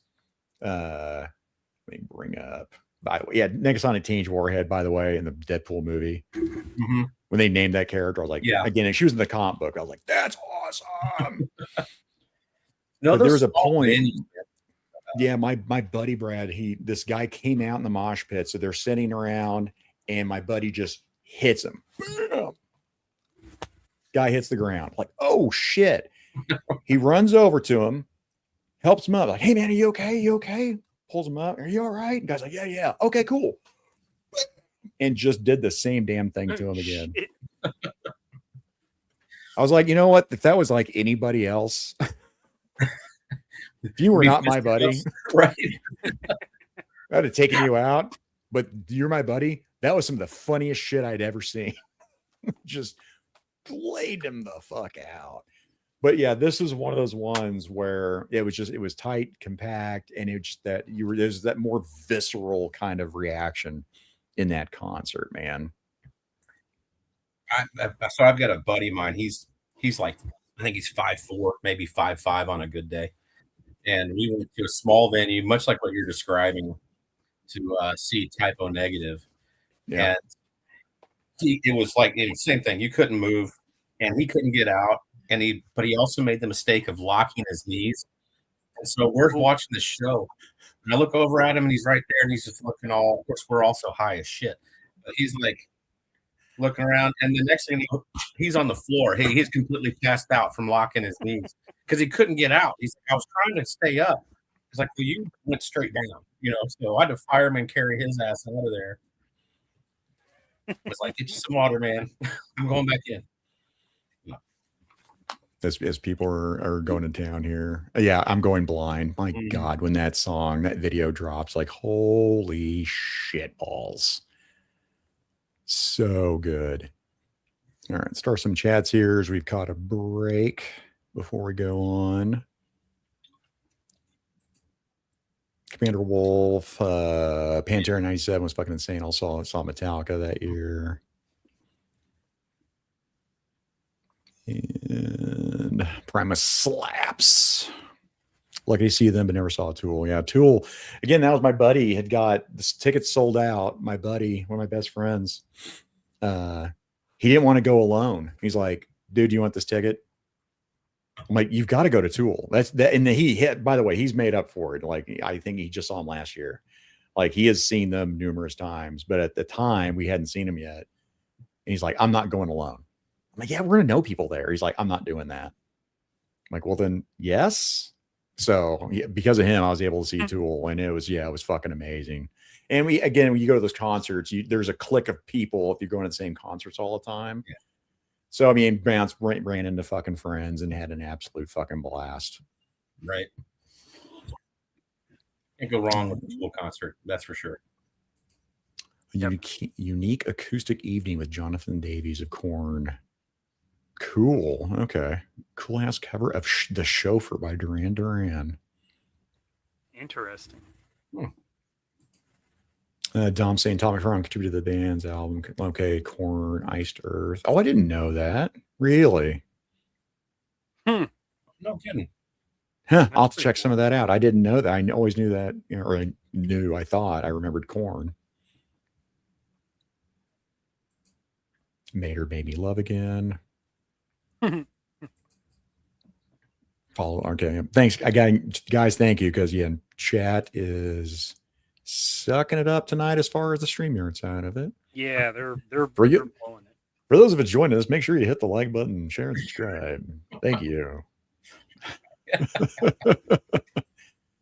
And Ralph Sifra. Hello from Manila, Philippines. Shout out, man. Right on. What's up, dude? Thanks for joining us. That wasn't that long ago, man. It was almost 10 minutes ago. So hopefully you're still around. For Pete's sake. Damn it, StreamYard. Yep, this game was a race car driver. Translucent Tour 2026. You drove so goddamn fast. I like Translucent Tour, by the way. I'm going to add that into the fucking notes here. Hang on. The Translucent Tour.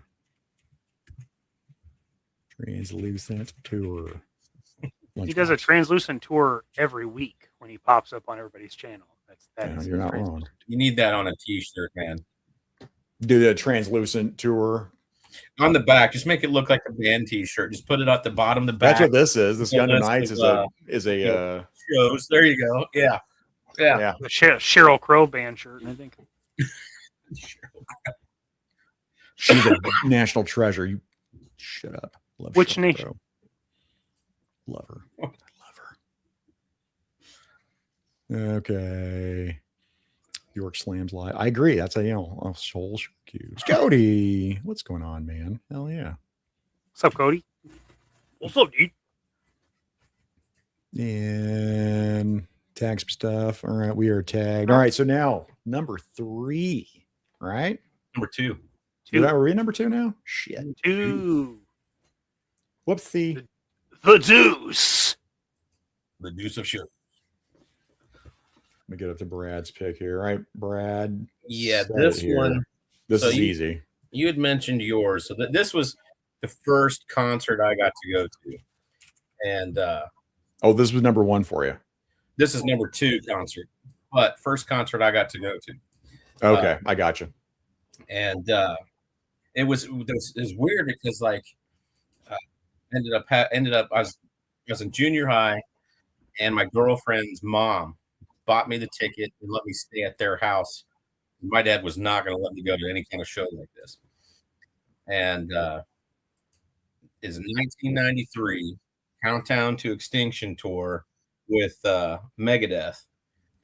And there was a brand new band that was just out on the scene opening up for them, Stone Temple Pilot. Which were awesome live. Yes. Like, holy shit. yeah, they blew the doors off that place, and then Megadeth just came up. They came out and blew the whole building up. That was the first time into a mosh pit, first time to any kind of rock concert. Got high as shit at every show, I guess, really. But really assume the following. Yeah, just assume. But it kind of worked out great because a friend of mine. So this happened at the Shrine Mosque here in town, and a buddy of mine, his dad, really high up in the Shrine Mosque group. So I ran into him at the concert, and so he took me and another buddy of mine backstage, and we got to meet Dave Mustaine and Megadeth backstage after the show. That's fucking cool. Yeah, Dave Mustaine was actually there was a second he seemed like kind of a dick, but he was actually pretty cool for the most part. So, we only got to spend maybe 5-10 minutes around him, so plenty of time for him prior and after that to be a dick. Everybody else. So, and then same thing. Do you remember? Was there a song in particular like, holy shit? Man, I can't remember one particular song only because the whole experience was the whole thing was new to me, right? Yeah. So I was like that with Tool. Like I don't have other than Sober. That's like the only thing that stuck out to me when I saw Tool. I mean, I think they played Symphony of Destruction.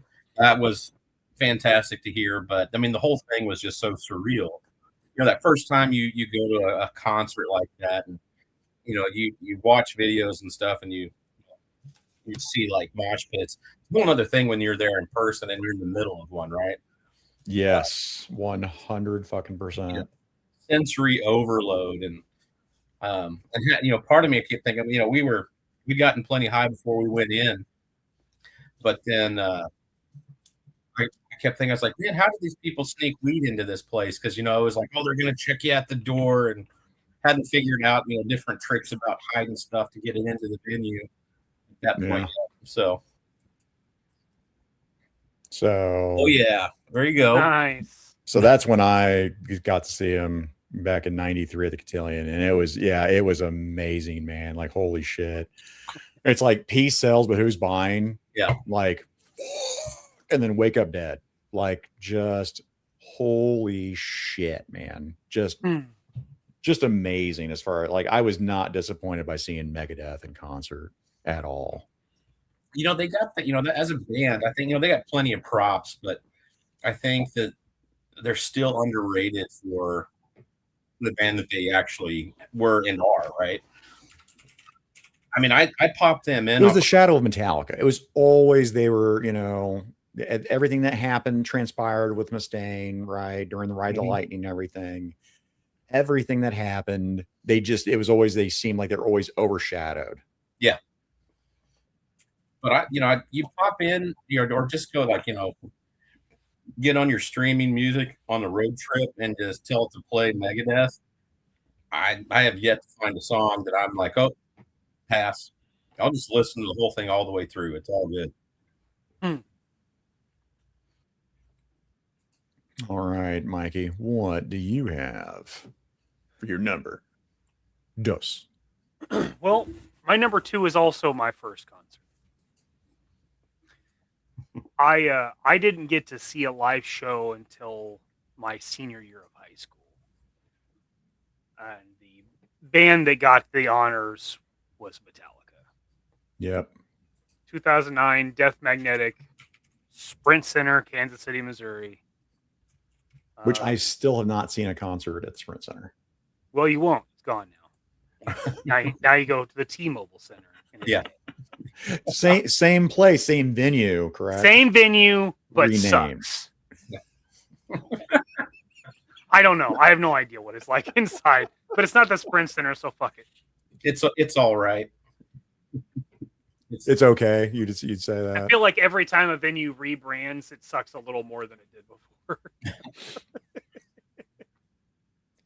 The same question, Mikey, for you. Was there a song that you heard for your first concert where you're like, holy shit, I got to hear this live, or just hit you different? No, that whole fucking experience, like starting with Metallica, that's a lot. I mean, we did not have great seats. I mean, we got to go because me and my 3 out of 4 of my buddies worked at McDonald's, and the manager was part of the Metallica club. So he got like a break on tickets.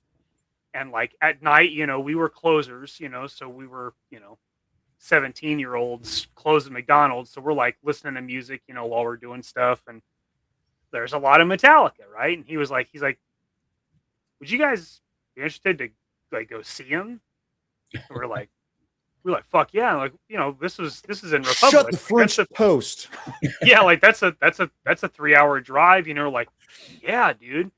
And he's like, well, I have tickets. He's like, I'm gonna go. He's like, me and my buddy are gonna go. But if you guys wanted to go, I could get you the tickets. And we're like, oh, dude, yeah, let's do that. Yeah. And that was what we did. Man. And it was a wacky trip. It was a lot of goofy shit that happened, including like my car pretty much grenading its engine on the way there.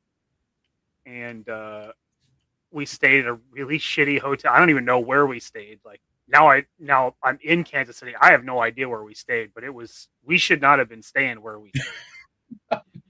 It was sketchy as fuck. I played pool in some of those areas of we were. Yes. It was not. I doubt it was the Ave, but it was probably South Side. I have no doubt. So weird. Yeah, the less desirable side of town. Yeah, the less desirable for sure. We stayed at we split one hotel room, so each of us, bunked up in a bed, and there were mirrors all over that fucking room. It was so weird. Ceiling, all the walls, like it was a sketchy little spot. But goddamn, we got to see Metallica, and I think when we woke up the next morning, our ears were still ringing. Like it was insane. Oh yeah, all the damage I've done to my hearing back then. I'm finding out it's more genetic than anything, but it didn't help that process at all. Yeah, like tinnitus that I got going on right now. Yeah, it was awesome. That was the first time like seeing Mosh Pit and all that stuff at the end of the show, and the lights came up and they released the fucking beach balls. Like people were literally beating the fuck out of each other for those goddamn beach balls. Mike, you're not kidding. So you got everything. You got the mosh pit. I got all. No, I was in the mosh pit. We were fucking nosebleeds. Like we were. You didn't actually get into the mosh pit. You got the dude. We got the cheap seats, and I'm pretty sure they were still over $100.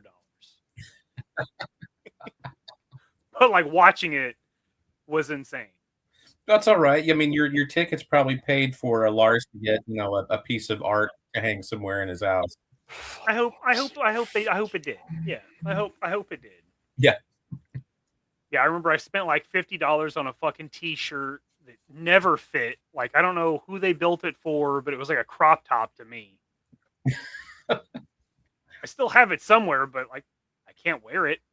Maybe you were shopping at the wrong table. No, I literally got the biggest t-shirt they had, and I was like, "What is this for?" Do you have Barnum and Bailey sized? Yeah. Do you have like non-Danny DeVito sized one? I'm fat, but I'm not a fucking hockey puck, bro. Holy shit. But yeah, that was my first concert. And I'm pretty sure the guys that opened up with them, somebody in Pantera was a part of the band. I have no idea what they were, but I remember somebody telling us, like, as we were like sitting there, that was, I don't even know if it was true. That guy was smoking a lot during the show. Yeah. So he might have been, unreliable source. Well, that's the whole thing, though. That would happen. Like I remember when Hetfield was the pyrotechnics, and he couldn't play because he got his hand. I can't remember, probably his right hand got burnt, so it was like all wrapped up in gauze and shit. So one of the opening bands, and this was at oh shit, Mikey, what was the outside venue in Kansas City? Sandstone. So at Sandstone, Metal Church played before. God damn, Metal Church was metal. But then the lead singer from Metal Church played all of Hetfield's spot later on for Metallica during that show because he couldn't play. Oh, Like, that's fucking cool as shit. Now, I will say, speaking of that incident, them doing one was quite impressive because it's like a whole production, right? It starts off all black, and then you start hearing the machine guns and the helicopters, and then the pyrotechnics start kind of going off, and it builds, and then there's Hetfield's like bam, bam, bam, bam. It's fucking great.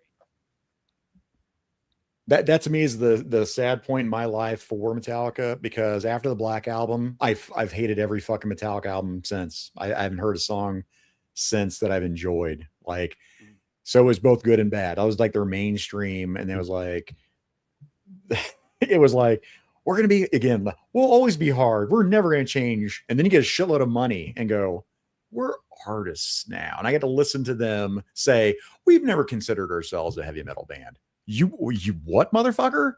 Right. I'm sorry. Let me look at this. Hit the lights. Bang your head against the stage as you never have before. Interesting choice of lyrics. Not heavy metal. Fuck Lars. Hey, would you like to see your documentary that you made back in the late 80s or any time in the early 90s? Because I think there's something that's not quite jiving together with both of these. You know, dude, and then watching Monster, watching that documentary is heartbreaking. I didn't like seeing Dave Mustaine in that documentary for Monster, for Metallica's documentary. You've never seen it? God bless, man. There's some shit I'd like to take. It was like watching Danzig give an interview. I'm like, oh my God, no. I need to go back in time and stop myself. But Dave got his apology from the band, right? God. John Marshall, Metal Church. Yeah, and by the way, I'm lucky I remember some names. I'm so bad with names on that shit. But yeah, thank you. It was the left hand too? Yeah. I remember his face. I think is that we had to shave or some shit because all his beard burn off? I think that was overseas, right? Weren't they touring with Guns N' Roses, and then they were Guns N' Roses like wouldn't play after that, and it like blew up an eruption, and I don't know. I don't know. I probably remembered that shit at the time. Yeah, sure. Montreal. Yeah. And Chucka's got to head out. See you, buddy. I'm in. Appreciate you being here. And Sue's dropping in to Brad, Mikey, Zach. I was like, BMZ? Like, what? What's happening? I thought we were doing like taboo celebrity news. BMZ. Yeah, they did. They went super gay as far as I'm concerned. As far as I'm concerned. Okay, let me. I fucking love the S&M album though. That's I love that shit. Like Loaded and Reloaded. I see, and I like those. I like those. But that was also Metallica when I was a kid, so that was how I was. The coolest part about the Load album was the old lady on the one song that was like talking before they started playing music. That was the coolest part about that whole album. For an old chick, she had a really cool like. Was it Unforgiven? Or one of the Unforgivens or whatever? It could have been. I can't fucking remember. That was one of those. I'm like, file 13. Yeah. Like, we'll do my number 2 over here. My number 2. I changed this drastically, by the way, on the fly. In this moment. Tits. Literally tits. Oh God, she's so smoking fucking hot. Ugh. Marina Brinks. Or Mariah. I always fuck that up. I think it's Maria. Son of a bitch, man. This concert. You know what? I don't even have the date. I have to look at my phone for the pictures. This is what I was telling Mikey before as we were planning this shit out. I've got pictures of the concert with me and my wife. She would murder me because it's literally just me and my wife, not of the concert. So, and even if I got permission, my wife is like YouTube. I love my wife. And she can retroactively get me in trouble for posting shit, even if I do have permission to do it on one day. Sure. So I left those pictures out. But this was, God, 5-6 years ago, I want to say. I have to look. I I've seen them twice now, and they're fucking. It's like Tool. I mean, it's a production. It kind of reminded me of like a stage performance, like Alice Cooper. You know, like you're gonna see when they play Whore in Blood. Holy shit, man! Because they do like set pieces and shit. Yes. Right. Yeah. Yeah. Yeah. I wish I had some pictures of that. Let's go this way here. Blow that up. But yeah, it's so fucking good. But what really stood out for me in this moment, besides for this specific concert I was at, was another band, and I had never heard of them before. And it was New Year's Day. And this chick's like, I don't know, man. She's like 3 foot of tits, I think. But holy shit. Like, she is awesome. The stage performance that they put on for the crowd, like, you've gotten ZZ Top swinging guitars around and shit. These guys were out there doing that, and they made it seamless. I mean, it just was for opening up for In This Moment, they absolutely fucking killed it and got a fan out of me and my wife. I'll add some songs into our playlist too, because let's see, Killer Be Killed is fucking dope as shit. We'll put that in there. They actually don't have, let me see if I can go to the album at least here. Because Epidemic is one that's an absolute fucking banger. Of course, I'm gonna forget what album it's on. Let me just put Epidemic in. And then there we go. It's the whole album, Epidemic. There we go. Boom. I'll add that in there. And they would do something also that I liked. They weaved, and no one, like, you could tell the crowd, like, we didn't know the songs. There's like sing along. We didn't have it.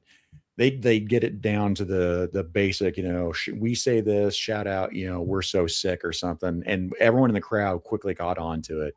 And we had an absolute fucking blast.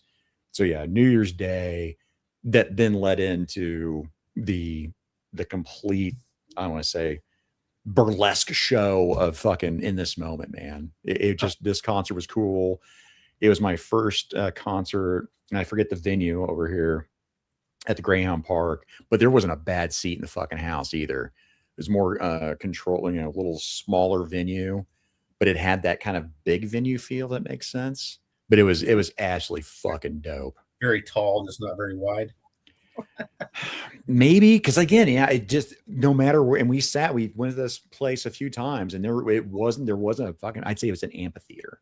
Like, there just wasn't a bad seat in the fucking house, man. You could see everything from, if you were in the very side of the venue, you're good. You'll be able to see it, no problem. So since you like those two bands, have you listened? Have you heard OTEP? Oh, yeah. OTEP. Okay. Oh yeah. In fact, Royals. That's my favorite cover of Royals is OTEP. Yeah. Love that. You know what? I added some songs in there. Get back to our playlist. All right, let's get caught up on chat over here, and then we'll go on to our number ones. Check. Always Metallica, Megadeth haters. Oh, as far as like, yeah, I love both of them. Yeah, man. Yeah. Whatever. I do not give a shit. Again, Metallica, Black Album before. That's my stopping point. No, and man, again, a lot of people, that's their Metallica. That's what they fucking grew up with, right? You know, I'm never going to hate on anybody for that. Also, like, for me, I like to sing, so the more singing I can do with a song, the more I enjoy it. Yeah. So, like, Ride the Lightning, not very enjoyable to sing. Yeah. You know what I mean? Like, Justice for All, borderline, you know? But you get into, like, Unforgiven. Unforgiven's pretty fun to sing, you know? Metallica famously hates their own album, Injustice for All, and I saw them make fun of it, and they just made a medley out of all their songs, and they're like, we experimented. It was complicated. I'm like, what? It's a great album. I just don't. What are you talking about, Metallica? What are you doing? Yeah. Yeah, but they famously didn't like it. Now that they changed, their tune years later, I don't know. But yeah, Borneo Island, fuck yeah, man. Metallica Black Album Tour in Singapore was the only concert I went to. Well, that's a great fucking one to go see, buddy. Solid, bro.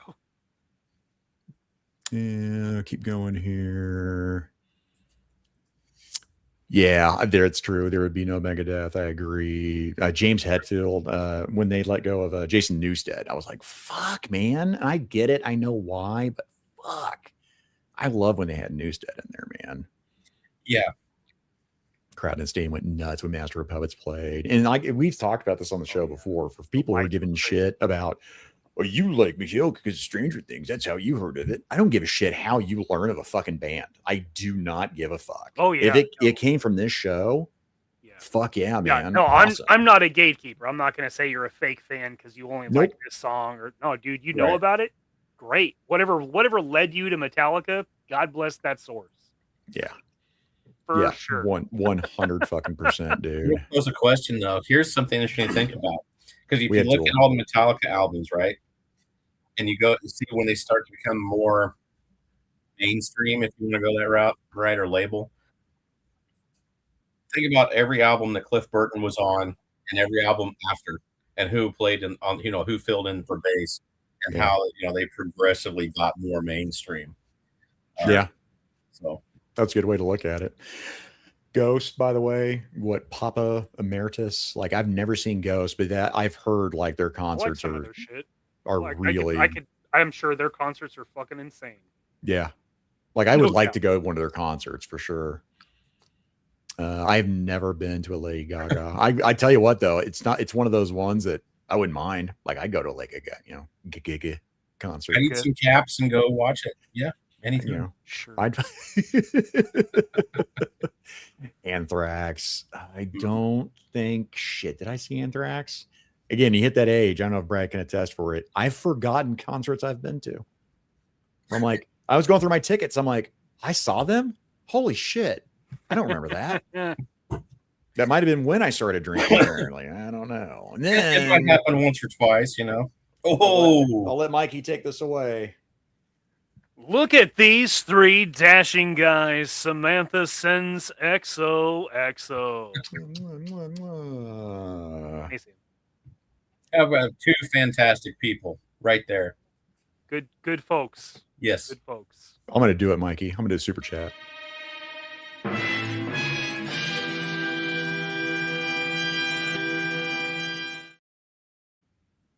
How'd you make that? I used my skills that I learned in the mountains.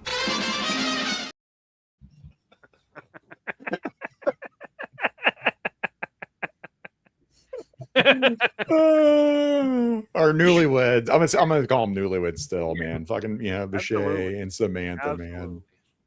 Shout out.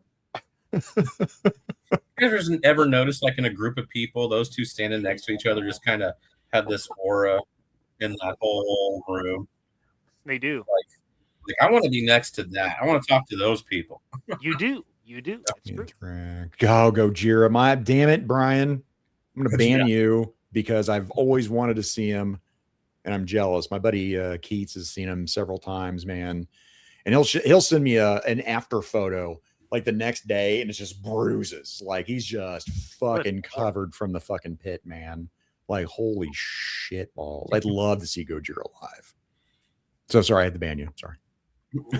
It is personal. I'm sorry. Sorry about that, Brian. It's on Mikey's channel. He can fix it later. It's fine. You're banned from my corner of the wasteland? I don't know how that works. Van Halen with DLR. David Lee Roth. David Lee Roth. I've never seen David Lee Roth actually. No, I've actually seen Van Halen with. Do I have that receipt? I'm gonna see if I got that receipt. I remember they went back on tour with him. Actually, I think it was when I was in high school because my buddy Corey, who I think I've literally been to 90% of the concerts I've been to, I went with him. That is when I saw. He went. Oh, there it is. Yeah. Boop. But again, that was a free one, and that was with Hagar. And it well, I do not like Hagar Van Halen. It was an amazing show live, and I'm glad I got to see it. I would love to have seen David Lee Roth in concert, though. Have you seen the YouTube videos rolling around of David Lee Roth now, and they've got his vocals isolated? No. Don't watch it. It'll his vocals isolated are bad. Yeah. Well, he's not even singing the words. It's like he's like, dude, that part has words, man. Yeah, a real Dr. Roxo vibe. Fucking Dom, are you talking about the Japanese heavy metal band? Is that am I remembering right? Wasn't that Japanese heavy metal band? I think we are Roundness. Oh.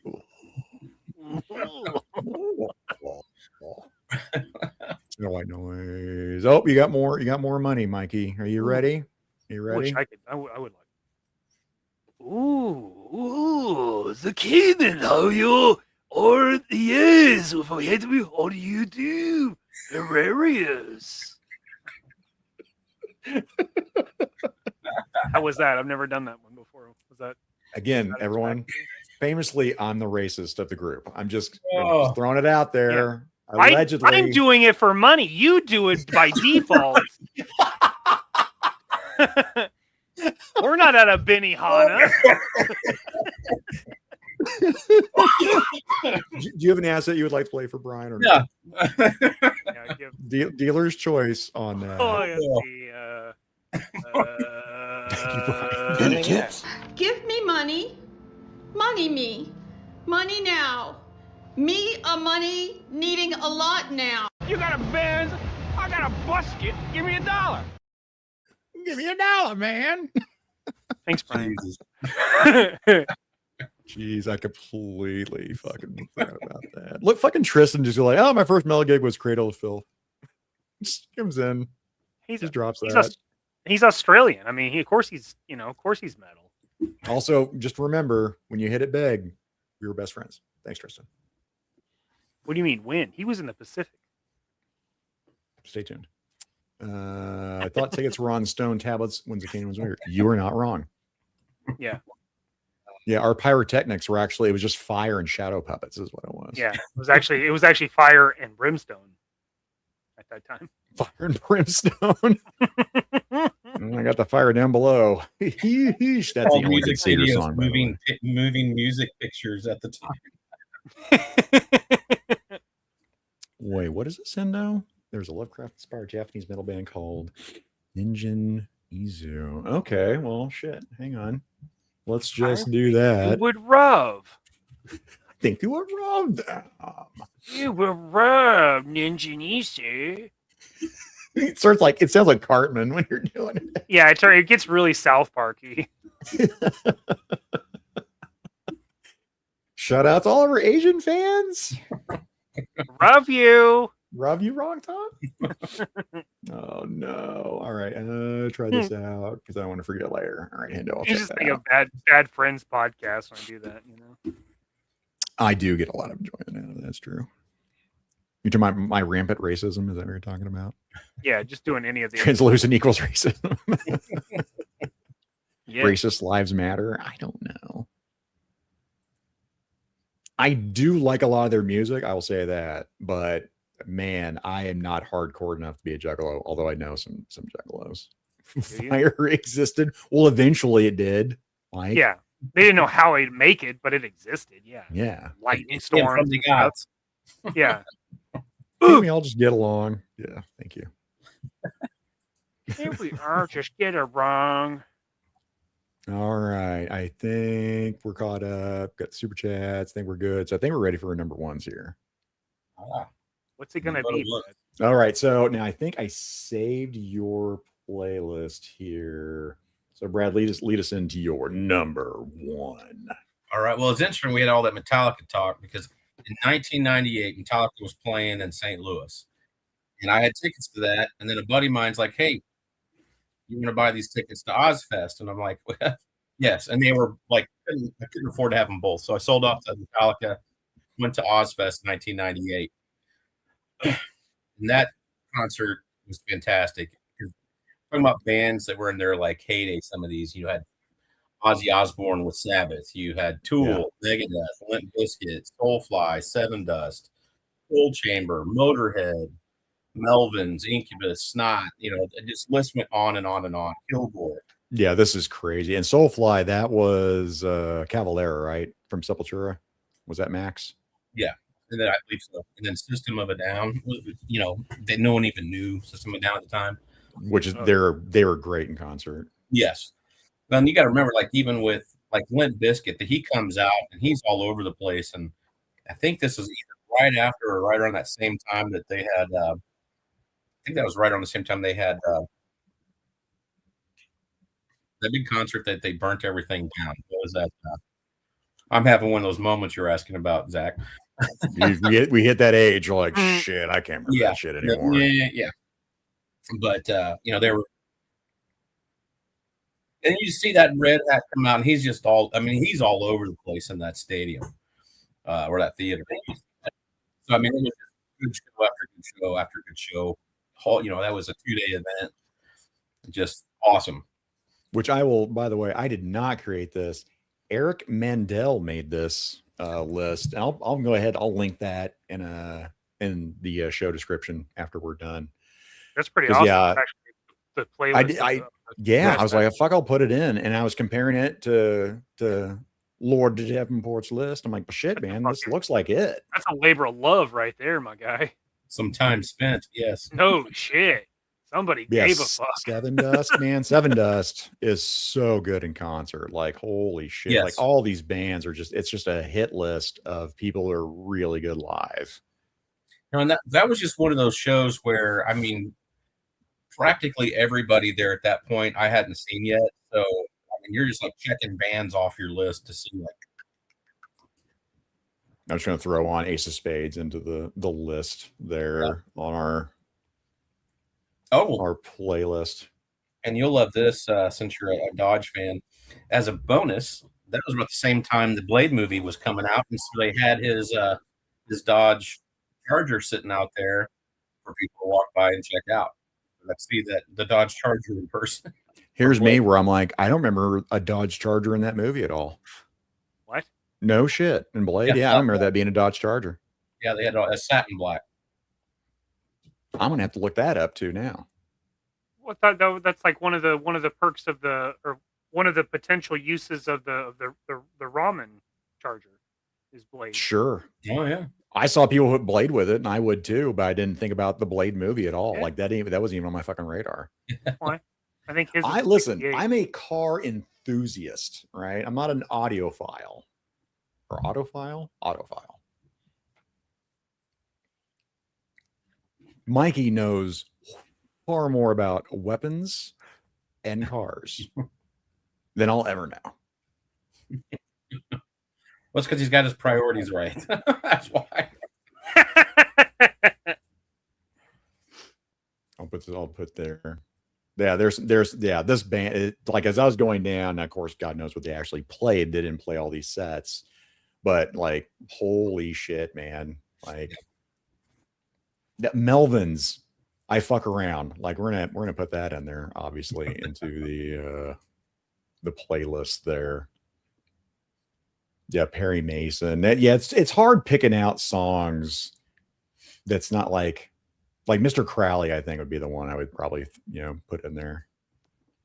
What's amazing, and of course this was some years back and, he's gone and not with us anymore, but Ozzy comes out, he's on that stage, right? And they're putting on like a 2.5 hour set. And he walks out, goes to the microphone, starts jumping up and down. And I swear to God, he never stopped until the show was over. That frog jump that he does? Yeah. That's so dumb. That was one of the worst things he ever came up with. Like, buddy, you can move on. You don't have to keep doing that. Right. But just, at that time, you could still normal. That wasn't, that many years after No More Tears. So, but yeah. Then we need an Ozzy clip, and we need Mikey to do the voiceover for it. All damn fucking shouting. I just want to play the fucking song in. Oh my God. Oh yeah, back to the primitive. Boom. Yeah, there we go. There we go. Let some Soulfly in there. Which, by the way, that was one of the ones. Let me see if I've got that handy. I'm like, I continue to watch up at time. Like, okay, 211. Okay, we're good. All right. We're doing all right. This is one of the ones that I forgot that I saw. Get my mouse over here. Boop. So, oh yes, I do not remember seeing Sepultura. Like, I really don't. Like, I remember the Sacred Reich. I remember Napalm Death. Sick of all? No idea. Sepultura. So I did. I was like, but is this one that they had to cancel? Like, fuck, man, I don't remember. Like, I really fucking don't remember seeing Sepultura at that point. So it's crazy to me. That is no memory of it. And I fucking love Sepultura. Well, he thought that, I mean, they brought a whole new element right to the scene because they brought in those tribal rhythms and tribal drums. Roots, bloody roots, phenomenal. Radamatata. I think it's a baruba, or I mean, just some of the Brazilian instruments they brought in and just added a whole, distinguished them from everybody else that was in that genre. In fact, I'll just bring it up right now. Yeah, if you guys want to check something out from Sepultura, yeah, Roots and then Radamatata. Roots, Bloody Roots, just that whole album is fire, man. So fucking good. All right, Michael, what is yours? Your number one. My number one. My favorite concert. Favorite concert was the Black Keys Brothers concert, July 2000. I think it was actually 2010, actually. And this was at the Crossroads in Kansas City, which is a small outdoor venue, which is still around and still known for great music. This show was fucking awesome. I'm very jealous of this one. This one was so good. Like they were just starting to get popular, so the venue was small, and this is the one where there was lightning going on the horizon while they played, and it was so good. Now again, you remember a song that stood out to you? Yeah, on Black Keys for sure. I Got Mine, which was the last song they played before the encore. And then I remember I Got Mine. That song fucking bangs. That's one of the ones I'm surprised isn't on their top 10. I'm like, what? Really? It 100% should be, because I think it's their best song, because it's hard not to get into that song. I mean, their set list was fucking great. And I mean, Brothers was an awesome album. It's really the last one that I really enjoy, but it's just because they went more into the experimental stuff, and that's just not my thing. I like that old blues sound. But they did Stack Shot Billy, and I remember my buddy getting really excited about that because we had watched video. Of course, before you go to a concert, you're like, we watched videos of other concerts to try to guess the set list, right? And Stack Shot Billy was my buddy Zach. Stack Shot? I don't know if I listened to that one. Stack Shot Billy. Yeah, it's a good song. But that was his. That was like his favorite. And we had seen a live show where they had started it, and people in the crowd started being assholes, and they stopped and they skipped the song. And he's like, Mikey, I swear to God, if somebody ruins that for me, like, I'll kill somebody. I would be, I'd be mad. We walked into that concert with probably 10 or 12 joints, and I think we left with one. It was a magical evening. But their encore was Everlasting Light, Until I Get My Way. Until I Get My Way is another absolute banger. Awesome way to end the show. That's one hell of a first show right there for Troy, dude. Nausea, Pantera, Sepultura, and Ugly Kid Joe. Oh yeah. Shit, dude. Good Lord. Didn't Ugly Kid Joe do Three Piggies? Three Little Piggies? Wasn't that them? Or was that Green Jelly? Yeah. Or what? They had to change their name too, right? I think so. It was like Green Jam or some bullshit, and then it was Green Jelly. I can't remember what the fuck it was. Anyway, Mikey, you were going with Black Keys, but sorry about that. That was it. That was it. I do. I love the Black Keys, Mikey. I'm very jealous. I'd love to have seen these guys live. I mean, I'm sure they're still touring. I might have a chance to still see them live. Oh, for sure. Yeah. Just for me, like you are with Metallica, like now their set list is kind of watered down what I want to hear. So like I got them at the right time. Like, yeah, I gotcha. Brothers isn't my favorite album. That's probably Attack and Release, the one before it. But yeah. Oh, dude, like Lonely Boys for me. That's one. Again, rock band. I'm always singing Lonely Boy. Sure. Gold in the Ceiling. Yeah. Did I sing Tighten Up? I want to say that's also on a rock band. They have like 3 songs on rock band. Tighten Up was like their first big music video. Yeah. But yeah, Ronery Boy. Sorry. Go back to our previous. All right, number uno. I had some changes on this because I changed my list, and they almost became honorable mentions just because of the stories. I went with concerts that had some stories or some definite meanings. I know everyone's going to be shocked at this one. Let's bring it up. Dun, dun, dun, dun, dun, dun, dun. Dun, dun, dun, dun, dun. Hey, weird. Yeah. It was Metallica. Now, again, I don't know the year. I was going through and like a lot of the Metallica ones that I had, like the one at Kemper, that was 91. I saw him 4 times. The one that really jumped out for me, it was Metallica, it was Guns N' Roses, and it was Body Count. Now, I'd seen Metallica. I think this might have been the 4th time I'd seen him, or 3rd. I can't remember. And everything was still the Black Album. So I didn't give a shit as far as like, that's not why I was going. That was a great show. I hadn't seen them at Arrowhead. I don't think it yet, but it was at Arrowhead. But I was like, dude, it's Guns N' Roses. I have not seen them fucking live. I was like pumped. I was so fucking excited. In fact, we don't have any Guns N' Roses. Let's get some Guns N' Roses added to our concert set list here. Do it. So, unfortunately, I'd love to say there was a song that stuck out as a banger, but no, there wasn't, because they sucked. Whoever did the sound for them butchered it. And we were downstage, right? We're in the fucking pit. And I'm like, what the fuck is going on, man? Let's get out of the pit. We get out of the pit. That still sounds bad. Well, we actually have seats. So we go into our seats. Still sounds like ass. Like, what the fuck is going on? Butchered it. The band before them was Body Count. So it was Ice-T. Cop Killer was out. They put on a great fucking live show. It was fucking fan-fucking-tastic. They sounded fucking great. Metallica after Guns N' Roses sounded fucking great. But this Guns N' Roses, this was one of the highs and lows for me.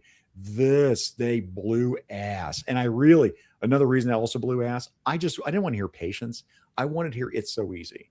That is my favorite fucking Guns N' Roses song. I fucking love that song. They did not play that fucking song. And it's good, because if they had, I'd have been fucking mad anyway. But yeah. Mad anyway.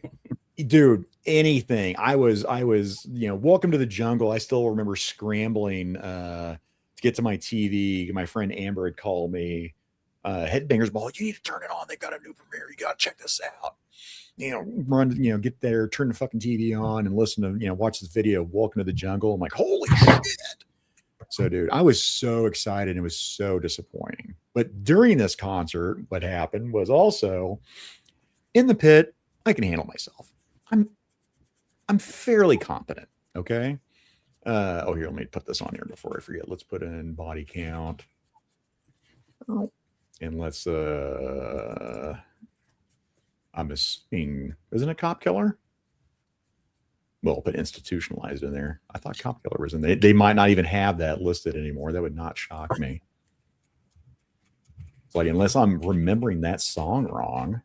That was a nice Okay, there we go. Yeah, it better be in there. Hot topic here the last several years to put this on here, but and playlist. So anyway, fairly competent in the pit. I've also got friends.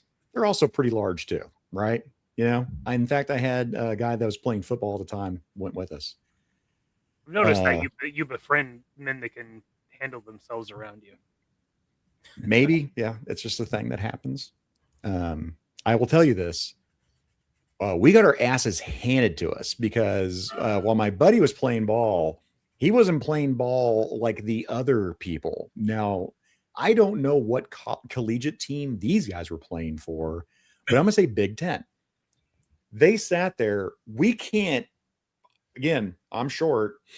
My buddies, I think it was, I'll leave his name out of this. We'll call him D. He wasn't 6 foot. He was 5'11", and he can't see shit either. Like, what the fuck is happening, man? Like, we'll just find it eventually. And then we met some guys along the way, these gigantic, you know, I don't know what Trenbolone sandwiches they were on, but they were doing all of it, man. And these guys are like, you guys looking for the pit? Like, yeah. Oh, yeah, we can see it. Come on with us. We're like, fuck yes. And just like the Red Sea. As far as getting into a pit, I'm thinking this is the Mecca. Like, oh, yeah. We then got into said pit, and I knew that was the last pit I ever wanted to be in. I was tossed around like the small man-child that I am. It was horrifically bad. I didn't stand a fucking chance. And then so I'm in there getting the shit beat out of me. I'm actually in the pit. I'm not an enforcer. I'm just getting the shit beat out of me. I'm like, man, I need to get out of this. And that moment became crystallized as the guys that we followed in then squared. I swear to God, I know they weren't dressed like that. It's like they were dressed up in like leather jackets and shit.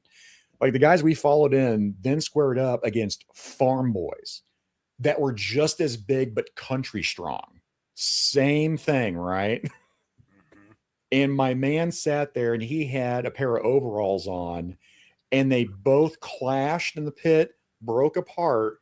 And then the two alphas of said group decided, yeah, and they pointed each other out. And my guy popped his overall buttons off, you know, went into a 3-point fucking stash. And then both groups behind them just, whoa. And I went, I need to get the fuck out of here. I'm going to die. Is that what you're thinking? I'm going to die. Clash of the Titans shit. So I'm like, okay, I'm going to get out. The enforcers in that pit were like, nah, bruh, you're standing here. I'm like, okay, I've been in these situations before. I then gathered speed up. I made a circuit and punched through the enforcers to get in the fucking crowd. I can't, it's like me with 3 other buddies. I have no fucking idea where they're probably dead. I've written them the fuck off. I'm sure they wrote me off. Like, oh, all right, well, we had a good run and this will be a great story because I think I might have lived. But it was an amazing mosh pit. I'm glad I got to experience it. And I never wanted to go through that ever fucking again. It's like, holy shit, cautionary tale. So there was that story that happens from it. The other story that happens is we're staying with my buddy's girlfriend, and they have not had any sort of happy, fun adult time yet. Okay. Nothing. Like above clothing, like what was it? Over the clothes, OTC. Okay. What we're talking about here. And beautiful looking girl had her friend there, and they had on the Trinitron. Okay. Between shows, they start flashing people up, and girls are like, whew, like, oh, this is great. So yeah, Arrowhead, Mikey, I'm enjoying like these breasts blown up as they need to be presented. They should. Like this That's is how God amazing. This is what. Thank God. Thank you. Look Let what there man be has wrought. Tits on the Jumbotron. And there were, and they were good. They were glorious. Jumbotron tit cam. Every girl, Jumbo it was tit magic. cam. It was magical. Every girl. Wow. And there was a girl. There was 2. There was one girl to get to. No one wanted to see this girl's breasts at all. So it gets on her, and she's like, and as she's doing this, Mikey, do you remember how many people Arrowhead seats? I don't know, 30,000, 60,000. It's like 70,000. So with the concert taking people out, right? So let's say there's like 30,000 people for the venue, okay? You hear this no, resounding, right, building up. And I'm like, oh my God. And she's like, now there's some underboob that you shouldn't see yet that is already being revealed. They're that kind of gravity was a harsh mistress to this woman. And people are like, no. And it just keeps increasing in loudness. And then and you see the baloney tits. I'll quote Jerk on this one. Those are definitely baloney. You saying the milk gone bad? The milk had gone bad. Walrus tits, as my dad calls them. I have the anti-goosebumps. I'm like, oh God. You look like flaccid tits. Pancakes. Pancake titties. Milk flaps. Melted pancakes. And again, this, I can't remember that at pagers were still a thing. Okay. So internet, this girl could probably recover from this. I'm telling you right now, I would have Minecrafted myself because resounding boo. Like it had built up from the no. Boo. Just in Arrowhead, that's a loud boo. That's a loud boo. Correct. Like, holy shit, man. I could not believe that had happened. It's good for someone's self-esteem. God bless America, man. I was like, I hope this girl like really I truly hope that she did not meet her maker right then and it, was taking it off the ledge. Maybe she gave zero fucks whatsoever. She's like, look, I'm busted up. I don't care. I don't give a shit. That may have been all the motivation and push she needed to go looking to get a boob job. You never know.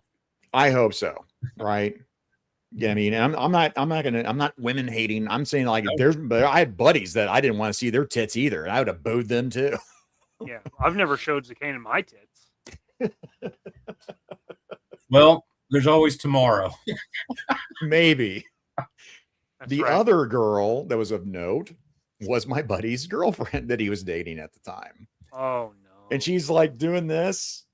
And I'm like, oh, she's not going to do it. I mean, I've heard the story. Oh no, oh, wow. And I look over and this is all he's doing. He's just shaking his head. That's all you can do. And then I quickly looked back up so I could soak it in. And he's like, the first time I see my girlfriend's tits, so 30,000 other people do too. I'm like, well, that's a rough day. Sorry. And he goes, not a fucking word. When we see her, not a fucking word. I'm like, hey man, sure. No problem. So we see her later. We meet back up before the next band plays. And she goes up to me and she's like, did you see me on the Trinitron? I'm like, yes, I did. What'd you think? Great. Nice tits. Nice. Yes. Man, you totally screwed up. Yes. You said, no, I didn't see it. What did I miss? I can't remember if I'm being hit at that point from my buddy, but I can tell you this. I felt zero pain because I was like, thank you so much. I'm thinking this girl, like, they look really nice. Oh, thank you. I go, oh my God. So I don't know. He might have broke a rib. I legitimately don't know if he hit me at that point or not. I think he did, but it just didn't fucking matter because it was like it's like again. It was like, here's a chocolate chip cookie. Here's this delicious one right out of the oven. Don't eat it though. I went, okay. Give me that fucking like Kobayashi.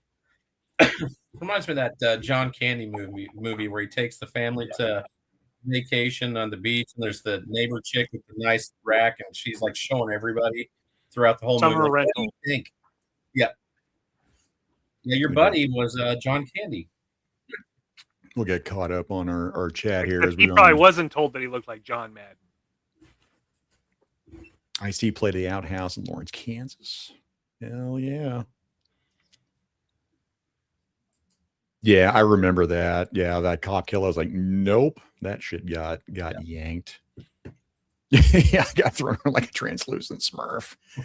It was brutal. Absolutely fucking brutal, man. I will say that.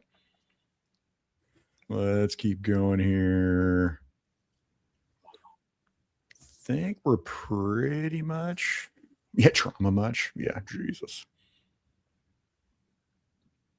Okay. But then his buddy's girl made up for it. So I still don't think he got any. he probably didn't, but you got as much as he did. Facts. Best They part were. of this They show was were your girlfriend. They were nice. Like they were just choice. like Yeah. they were very choice.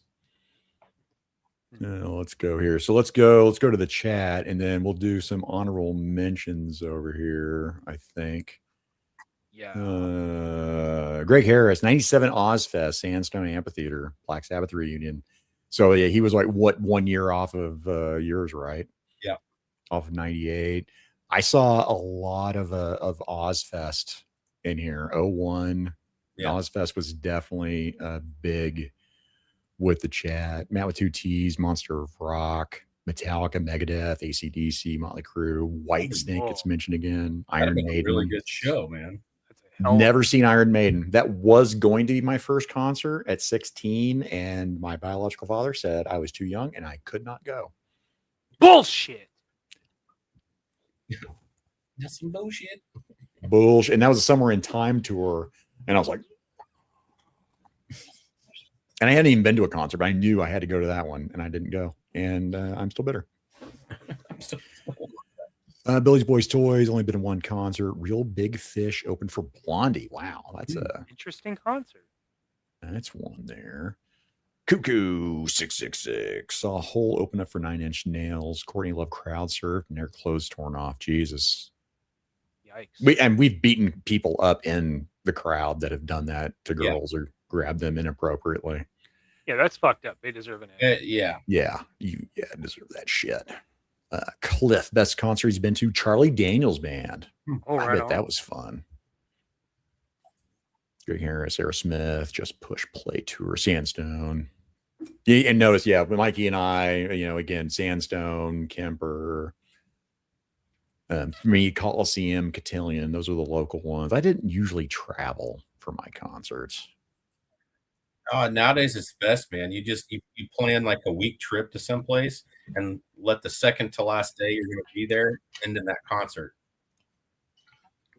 One of the better ones was one of those outdoor concerts, and it was Florida. And again, I saw Nickelback, and that was the very beginning. I still like Nickelback. I still love some of their songs. Did they play Leader of Men? I don't know what the hell they played. That's their best song. It was one of because they killed it for a live band. It was the opening live band for Saturday, and everyone's like trying to like recover from Friday night bands, and they were the opening band Saturday and just fucking killed it. But it was lit. Also played Creed, which absolutely sucked. I never liked Creed except for Bullets. Bullets is their only good song. I liked Creed. Arms Wide Open. Aerosmith for Charles, Mr. Young here. Aerosmith 05 Mellon Arena. Okay. Cliff also had Waylon Jennings. That'd been a good concert. That would be good. Again, lots of Ozfest, man. Yeah, Pantera. For Mike Joseph, first concert, Guns N' Roses opening for Aerosmith, Buckeye Lake Music Center in 1988. Mike, I might not see it, but how were they when you saw them? Because I was very, very not happy. Rush. I've seen them. You did or didn't see him, Brad? No, I would love to see Rush play live. Let's see if I can bring that up over here. Neil Peart up in you. So, look at this. Rush 1992. Hey, I got a ticket too. Beaver Productions. I got a ticket too. Aw, look at that. Just for me. Yeah, I do. I got a couple receipts, man. I've lost so fucking I could not find any of my ticket stubs, but when my Uncle Jake passed, I found 3 ticket stubs in his stuff, and I've kept them with me since. But they're interesting. You got them? The first, yeah, I got them. Oh yeah, let's see. The first one is Memorial Hall, 1997, Marilyn Manson. Oh shit, man. 20 Bones. They played that the weekend before, 2 days before they played here. That tour came through here. Oh, really? Yeah. The second one is, as was mentioned earlier, Ozfest 2000. Sandstone Amphitheater. Nice.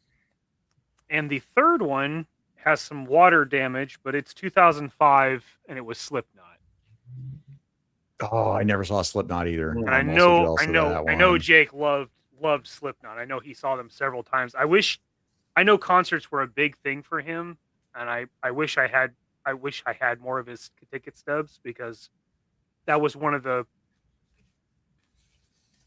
best things I remember about my Uncle Jake is how much he loved music. Now, most of his shit was this was definitely Jake's music, but I mean, yeah, I remember he got me a Slipknot CD when I was, oh man, 9 or 10, I think. He got me Iowa.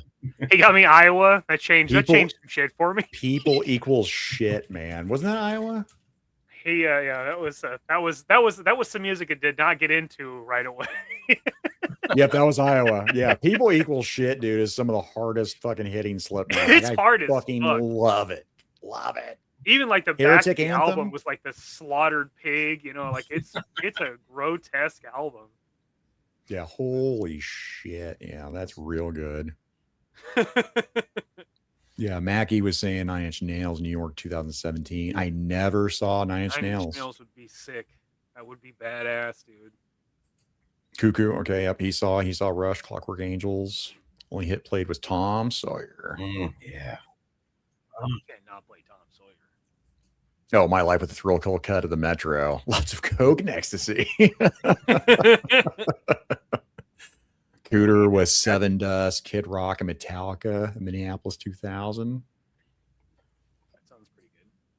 Brian King, Rock the Mic, Jay-Z, 50 Cent, Busta Rhymes, Sean Paul, Friday, August 1st, 2003. First Row Orchestra got buzzed from the context. Holy shit. Yeah, I could see that for sure.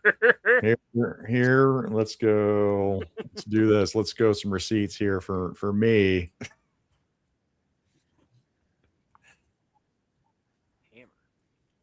MC Hammer, Too Legit to Quit.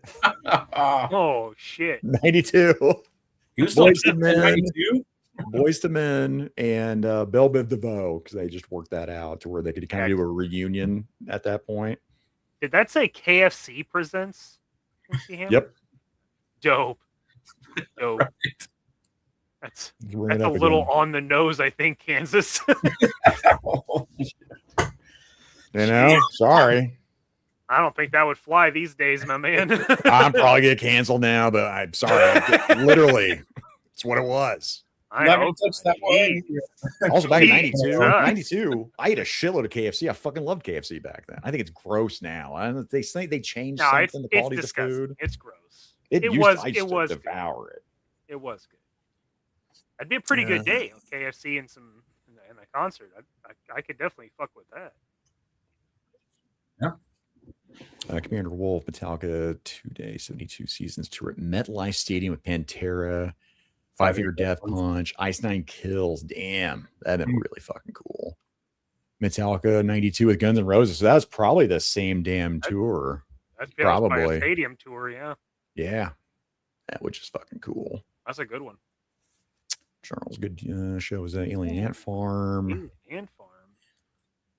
Head P. Taproot. I haven't heard Taproot for fucking ever. Taproot and Head P both. I was like, holy shit, man. Those are some deep cuts there. HGC best puking at concert I saw. Took my wife to see Indina Menzel. She had that resurgence on Glee, right? Am I thinking right? I don't know. Google it. She sings "Let It Go" at the end. Dude next to us fucking hurls all over the place. Epic conclusion. Wife and I found it hilarious. That sounds fucking gross, dude. Right. Oh Rare my Brian, God. best show ever. Metallica, Dan the Green, 1991. Mm-hmm. And then he had Monsters of Rock, 1988. Okay. We did have some regrets. I get this, man. Yeah, Rush, Pink Floyd, and I saw both of them. That was honorable mention for me was Pink Floyd Division Bell. I was very, very high during that one. I didn't have to drive at all. So we had a little party bus. We had one of our reps that had tickets for it. And we all went and we drank and then got high and then drank everything on the way back. Like it was such a good fucking time. But yeah, Division Bell. I wasn't a Pink Floyd fan until Division Bell. I fucking love the shit out of that whole fucking album.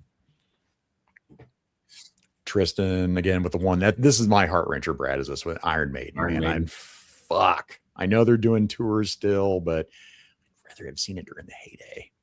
Damn it. Stu saying Tom Petty was a great concert. Okay. I think Mikey highlighted I'm Whiter Than Liquid Paper. I think I've seen this before. I don't think I would have highlighted this. I didn't highlight that. I don't know. I did not. I did not. Mike Joseph went to Ozfest in Columbus, Ohio in 97, and a full-blown riot broke it at the end when Ozzy couldn't perform due to being sick. People went ape shit, swore off outdoor. I don't blame you swearing off outdoor festivals after that, man. That'd be fucking crazy. I saw people go ape shit here in town back in it would have been 95. We had Alice in Chains come to town, and Lance Staley was just too messed up to perform, so they canceled the show. And people tipped over. It's the only time I've ever seen people tip over cars. 2 cop cars, set them on fire. I mean, it was holy. Yeah, people lost their shit, and I just sat there. I mean, this is before the whole clean popcorn meme, and that's exactly what I was doing. I was like, "Holy shit! Did you see that?" Tweakers don't like when other tweakers can't perform. Apparently, yeah. On this episode of Tweaker Geographic, I love those clips. Mother Flag, best show I've ever been to. Got from TNA that you got TNA from women. 1999, Ohio, Cradle of Filth. Cradle of Filth has been mentioned again. There's so many hot naked women there. I swear it was a porno orgy instead of a concert. Fuck, hell yeah. With enough willpower, anything could be.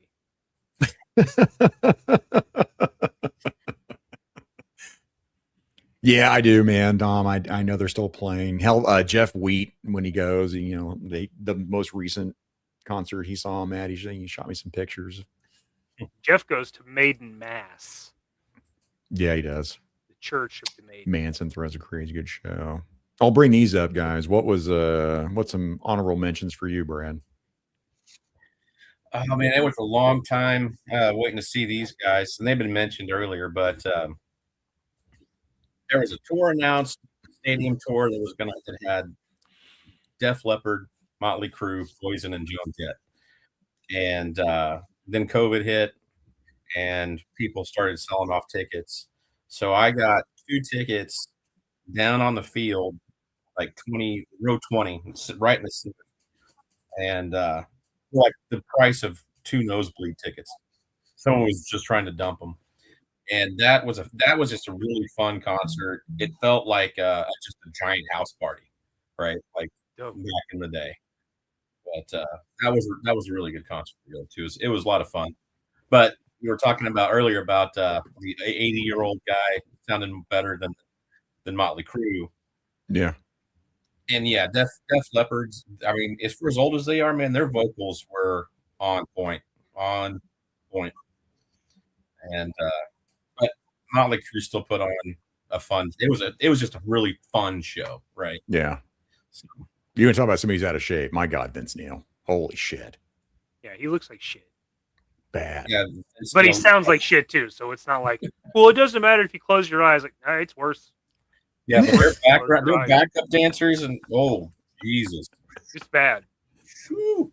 Saw Beck and Snoop showed up for a Beck concert. Jesus, that'd be crazy. Oh, dude, I'd go to a fucking Beck concert. That'd be fucking sick. And Dom saw an Elton Johnson concert. That's really good, but that bitch said it was the last tour, and she fucking lied. Yeah, dude, Ozzy. I saw the No More Tours tour. They're not going to. He kept on touring. Well, he goes. He just kept on going. Yeah. Mikey, what you got for an honorable mention, Mikey? Honorable mention, the one that I wish could have made the list. Eric Church, which is a country musician, played Sprint Center 2012. I have the Chief Tour, which is a fucking great album. We went to Kansas City. We had a Saturday night show, which was the Eric Church show, and then Sunday we had tickets at Arrowhead, and we were like 3 rows in from the field. Like, they were crazy tickets. Now this is when Kansas City truly sucked. So tickets were like $40. Really, really nice. Like, we got sweet seats. I'll probably never see those again. But so we get there, rode up with a buddy and his buddy and girlfriend. We all shared the same hotel room. Like, we were trying to do it on the cheap. And we went to Eric Church, and I had like one of the worst migraines I had at that time. Oh. So we went walking, got to the Sprint Center. We walked and went to get something to eat. And at that was when it set in. I was like, oh my God, this is terrible. Like, we're just like sitting there having some tacos, and I'm like, oh no, this is going to be terrible. This is my life now. Is what you're thinking. Yeah, I barely remember that show and I was so amped, and we had like elevated seats, but they were like right over the stage. Oh my God, I was so stoked to see Eric Church. And yeah, I barely remember even being there because the headache was just so awful. Well, I sat there and watched the whole goddamn show, but it was brutal. And then we went back. I slept on the floor and then woke up fine. And then I did probably some of the most day drinking I'd ever done. It was wild. I'm going to put in our concert playlist as we're talking here. I'm going to put that into. Let's see if I can do it live. Fuck it, we'll do it live. I remember at the game the next day, I looked over. My buddy Josh, one of like the biggest fans, in my life, has always been Josh. Like, he's the guy that can tell you everybody on the roster, how long they've been on the team, where they played college. Like, he's that guy. And I look over, and this dude is slumped over, passed the fuck out, like just fucking dead. I'm looking at his girlfriend. I'm like, I never thought I'd see that. Like, somewhere I have a picture of it because it was nobody was going to believe me that Josh was sleeping at a fucking show. But that was the show for anybody that remembers. Our quarterback at the time was Brody Croyle, and he was dog shit. Truly dog shit. And that was the game he got taken the fuck out. And the stadium cheered. No shit. Cheered. They tried to deny that shit for years. And I was like, bullshit, dude. I was there. You people cheered. And I remember being like upset. I was like, dude, that's a fucking human being, bro. Right. Dude, they had to cart that dude off. Like, it was brutal. Yeah. Oh no. Oh, well, speaking of the devil, Mikey, you might want to prep a voice. Shout. However you want to play this next super chat coming from Jeff Wheat for $10. Rosa and I would like to extend our heartfelt greetings to Mikey, Zakanen, and reclusive villain ringleader, Mr. Davenport. Wow. Jeff W., thanks for being here.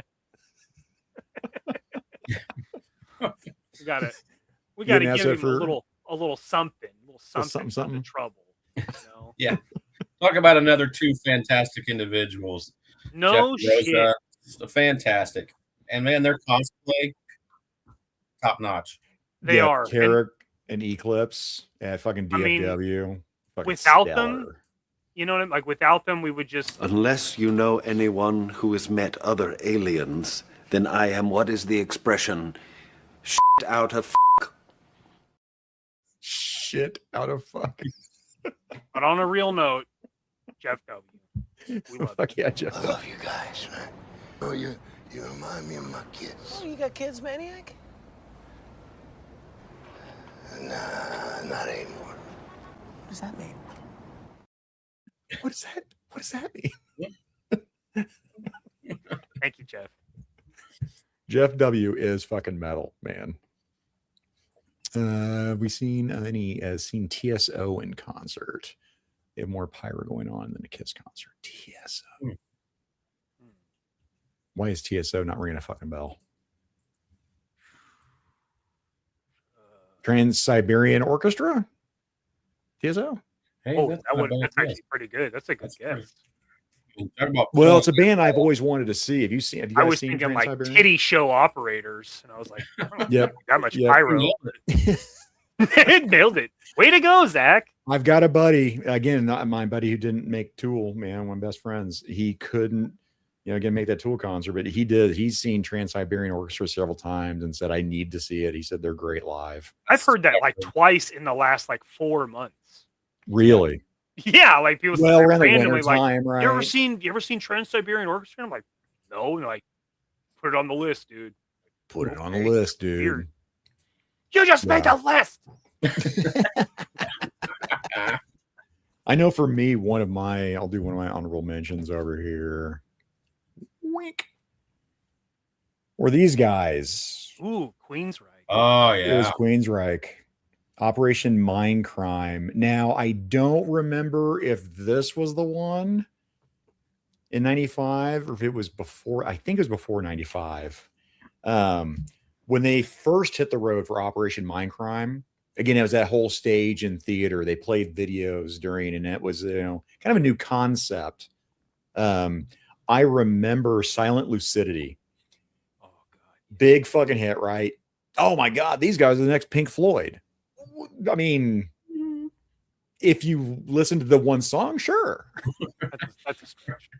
Seeing them in concert the first time, there were people in the crowd like, this is Pink Floyd at all. I'm like, no shit, buddy. You should probably listen to like the rest of their albums. But again, Silent Lucidity, masterpiece. Great fucking song. I love singing fucking Silent Lucidity. Love Dream is over. Or has it just begun? Oh, got goosebumps on that one? You did it. It's so fucking good, man. It's great. And that concert at the time, I saw him again, and years later, it might have been 95, a little more out of shape, right? And it was the same production; they didn't change anything. And they took people out of the crowd too for the concerts. One of my friends got pulled up on stage for, like kind of the stage scene, like sitting at a bar at one of the songs. I can't remember which one it was. But it was a great time. Operation Mindcrime, the first time it came out, was fucking amazing. Pearl Jam live was amazing. But my other this is my other honorable mention here was White Zombie. I've seen White Zombie. I've seen Rob Zombie. Memorable for me, besides fucking, again, kind of like Allison Cooper, theater. Like, he puts on a great fucking show, right? The songs, there's so many good fucking songs, that I was Rob wondering Zombie. why that band hadn't come up yet in the chat or anywhere else. I was like, Either one, like White or Rob, like, which I Rob consider Zombie, them the same, honestly. I really do. That concert for me was real close for being memorable, because I'm sitting in there in the mosh pit. I'm sitting there, okay, back to enforcer duty, and we have girls, that are with us in the concert. We're making sure they're taken care of, right? And they're like, I want to go up stage. Follow me. Famously, my wife enjoyed that first concert we ever went to. I'm like, do you want to get to the front of the stage? She's like, there's too many people. That's adorable. Right. Make way. But so for me, this was me. I'm sitting there, all of a sudden I'm like, bam. I'm like, oh, whatever. Bam. I'm like, what the fuck? So then I'm doing this, I turn around, and that was my first experience ever where a second mosh pit had opened up directly behind me. I'm like, holy shit. So now I'm doing this, and it was a lot of fun. Don't get me wrong. It lost that luster as I was getting very tired because that was a lot of upper body strength and stamina I was expending at the same time. But yeah, just a fantastic fucking show, man. Everyone should see Rob Zombie. Everybody. Which is yeah, that's it. Good. They're good. There's a PSA. Try not to get gassed out in a mosh pit. That's the worst thing that can happen to you. Yeah. That doesn't sound good. That does not sound good at all. Christmas time. Yeah. Right. That does make sense where that pops up. I had, said it was 1991. One more honorable mention. And it was Chevelle. I got to see at Rolla when my buddy was going to Missouri S&T.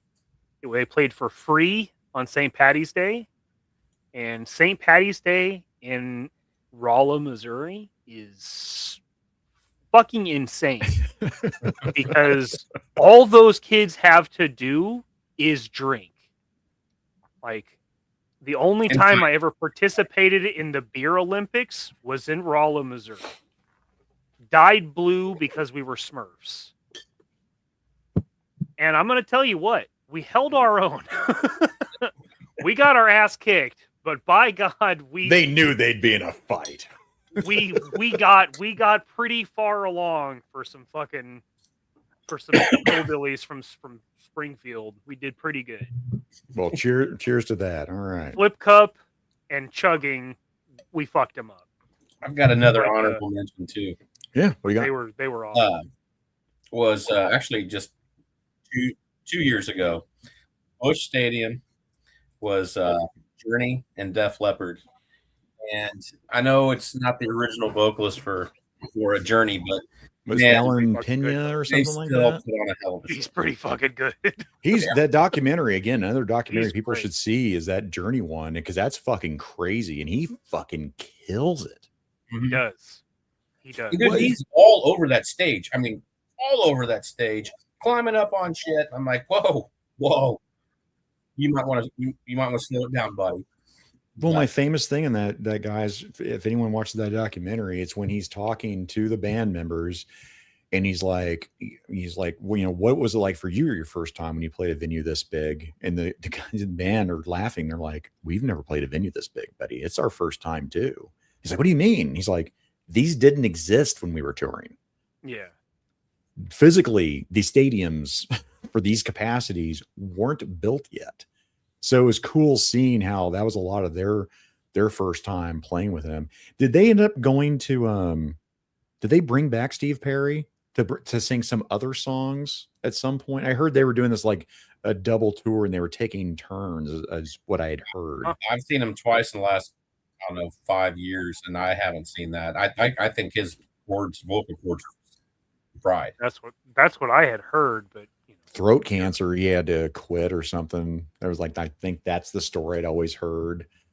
And then I was like, oh yeah, he started touring the band again. Like, he can? Like, holy shit. Yeah, not to my knowledge. Let us know in the chat. But they do some interesting stuff because it's not just, so they'll have the drummer. Their drummer is actually a really damn good drummer, but he also sings 2 or 3 songs, and there's 2 others that the guy that doing the keys sings the lead for that. Okay, I gotcha. All right, let's do this. I mean, I was like, I'm gonna go 2.5 hours, but I was having a lot of fucking fun. It's 3-hour mark. I was having a lot of fun. I could probably go through again more of these over here. I'm like, oh shit, country concerts. Could make it a members only video too, though. Could do members only of concerts we haven't talked about before. But wait, we have to put that on pause, Mikey. Pause. Are you ready, Mikey? Prepare yourself for Irving Dominic for $5. Oh.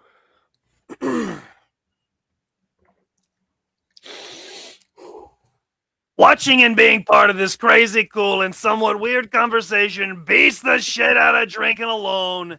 Cheers. Cheers, Dom. Thanks, buddy. Mine's empty, but I will get another one. It's the gesture. It's the gesture. Are you drinking White Claws? What the hell was that? That was Bring that back up. It's White Claw. Oh, It's Kyle Claw. You drink a little bit, and then you put some of the good stuff in there. And agitate it. We got to give Dom a little piece. There you go. Rosa says, Ray Patches. Well. Look who it is. Stephen, hide your missus, because I'll f anything toast. I love the shit out of that. Right. Sorry, I wasn't even paying attention to the assets over here. Sorry, go ahead. No, shit. No, that was my fault. Yeah, Rosa's calling him, he says he's marsh metal. Like, I like the Stay Puft marshmallow, man. I don't know. That's weird. That's weird, Jeff. But it's Rosa, so you go along with it. Go with it. And she's probably right. Also, by the way, yeah, my wife that I love, My wife.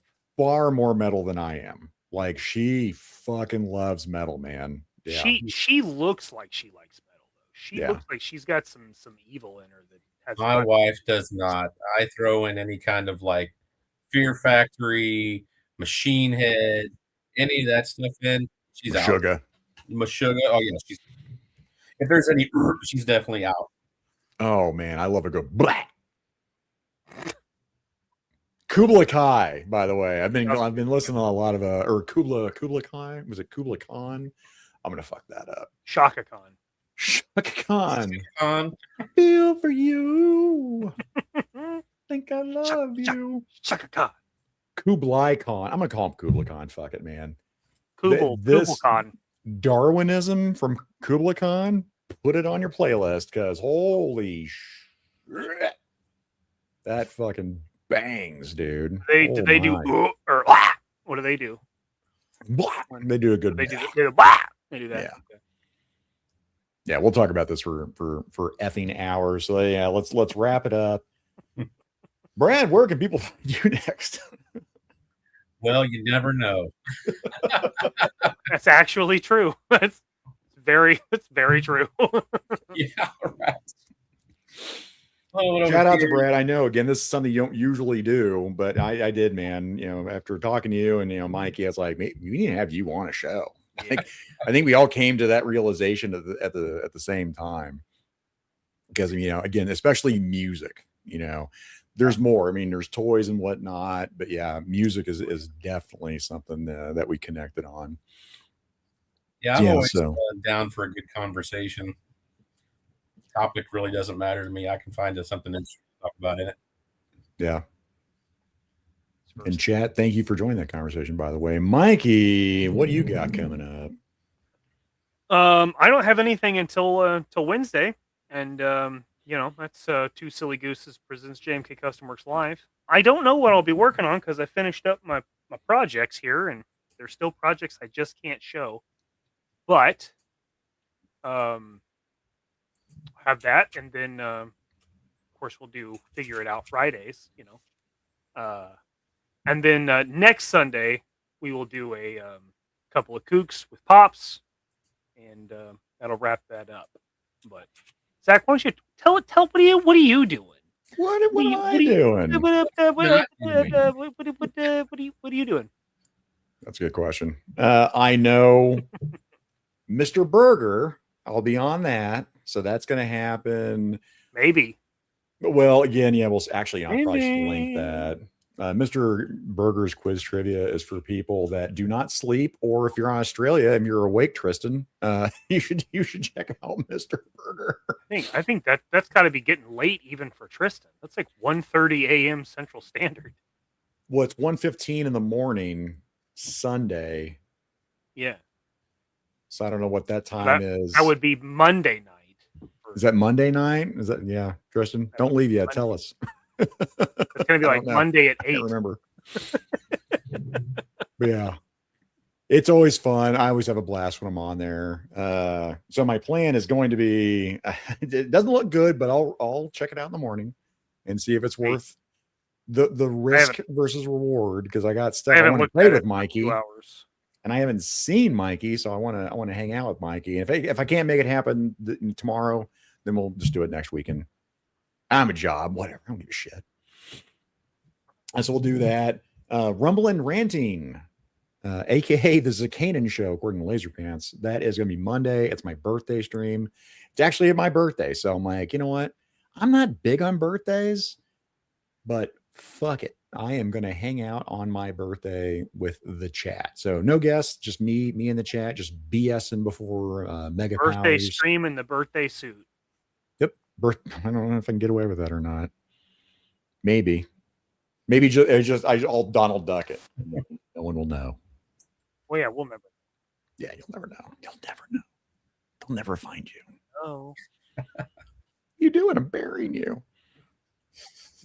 So that's, I think, all that I've got coming up.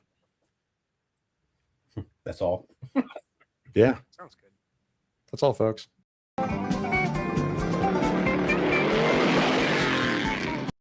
Them figure it out boys are at it again. Y'all comment below and be sure to like, share, and subscribe Mikey and Zakanan's YouTube, IG, and Facebook accounts. We'll see y'all next week.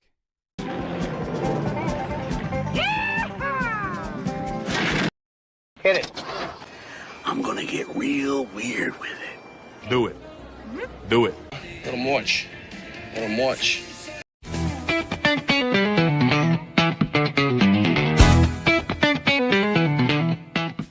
On TV, some kind of bad boy or something? Yep, I'm a bad boy. Oh. I don't care about it. Good for you, man. Good for you. Good for you. I'm not even a real doctor. That is bad. I killed a man. You what? So I got that going. Doctor? Doctor. Doctor? Doctor. Doctor? Doctor. Doctor. Doctor. Doctor. Doctor. Doctor? Will the congregation please rise? How much weight do you think I could bench press? What are you talking about? You're an idiot. That is correct. Jesus Christ! Eat my short. That is one big pilot. I'll eat pieces of like you for breakfast. Is there anything else you want to tell me? Put in front of my Eat If I wasn't acting, You eat asshole? No. Never give up. Never surrender. yourself. Thank you. Thank you very much. You're tearing me apart. I'm David Bowie. Thank you. Thank you.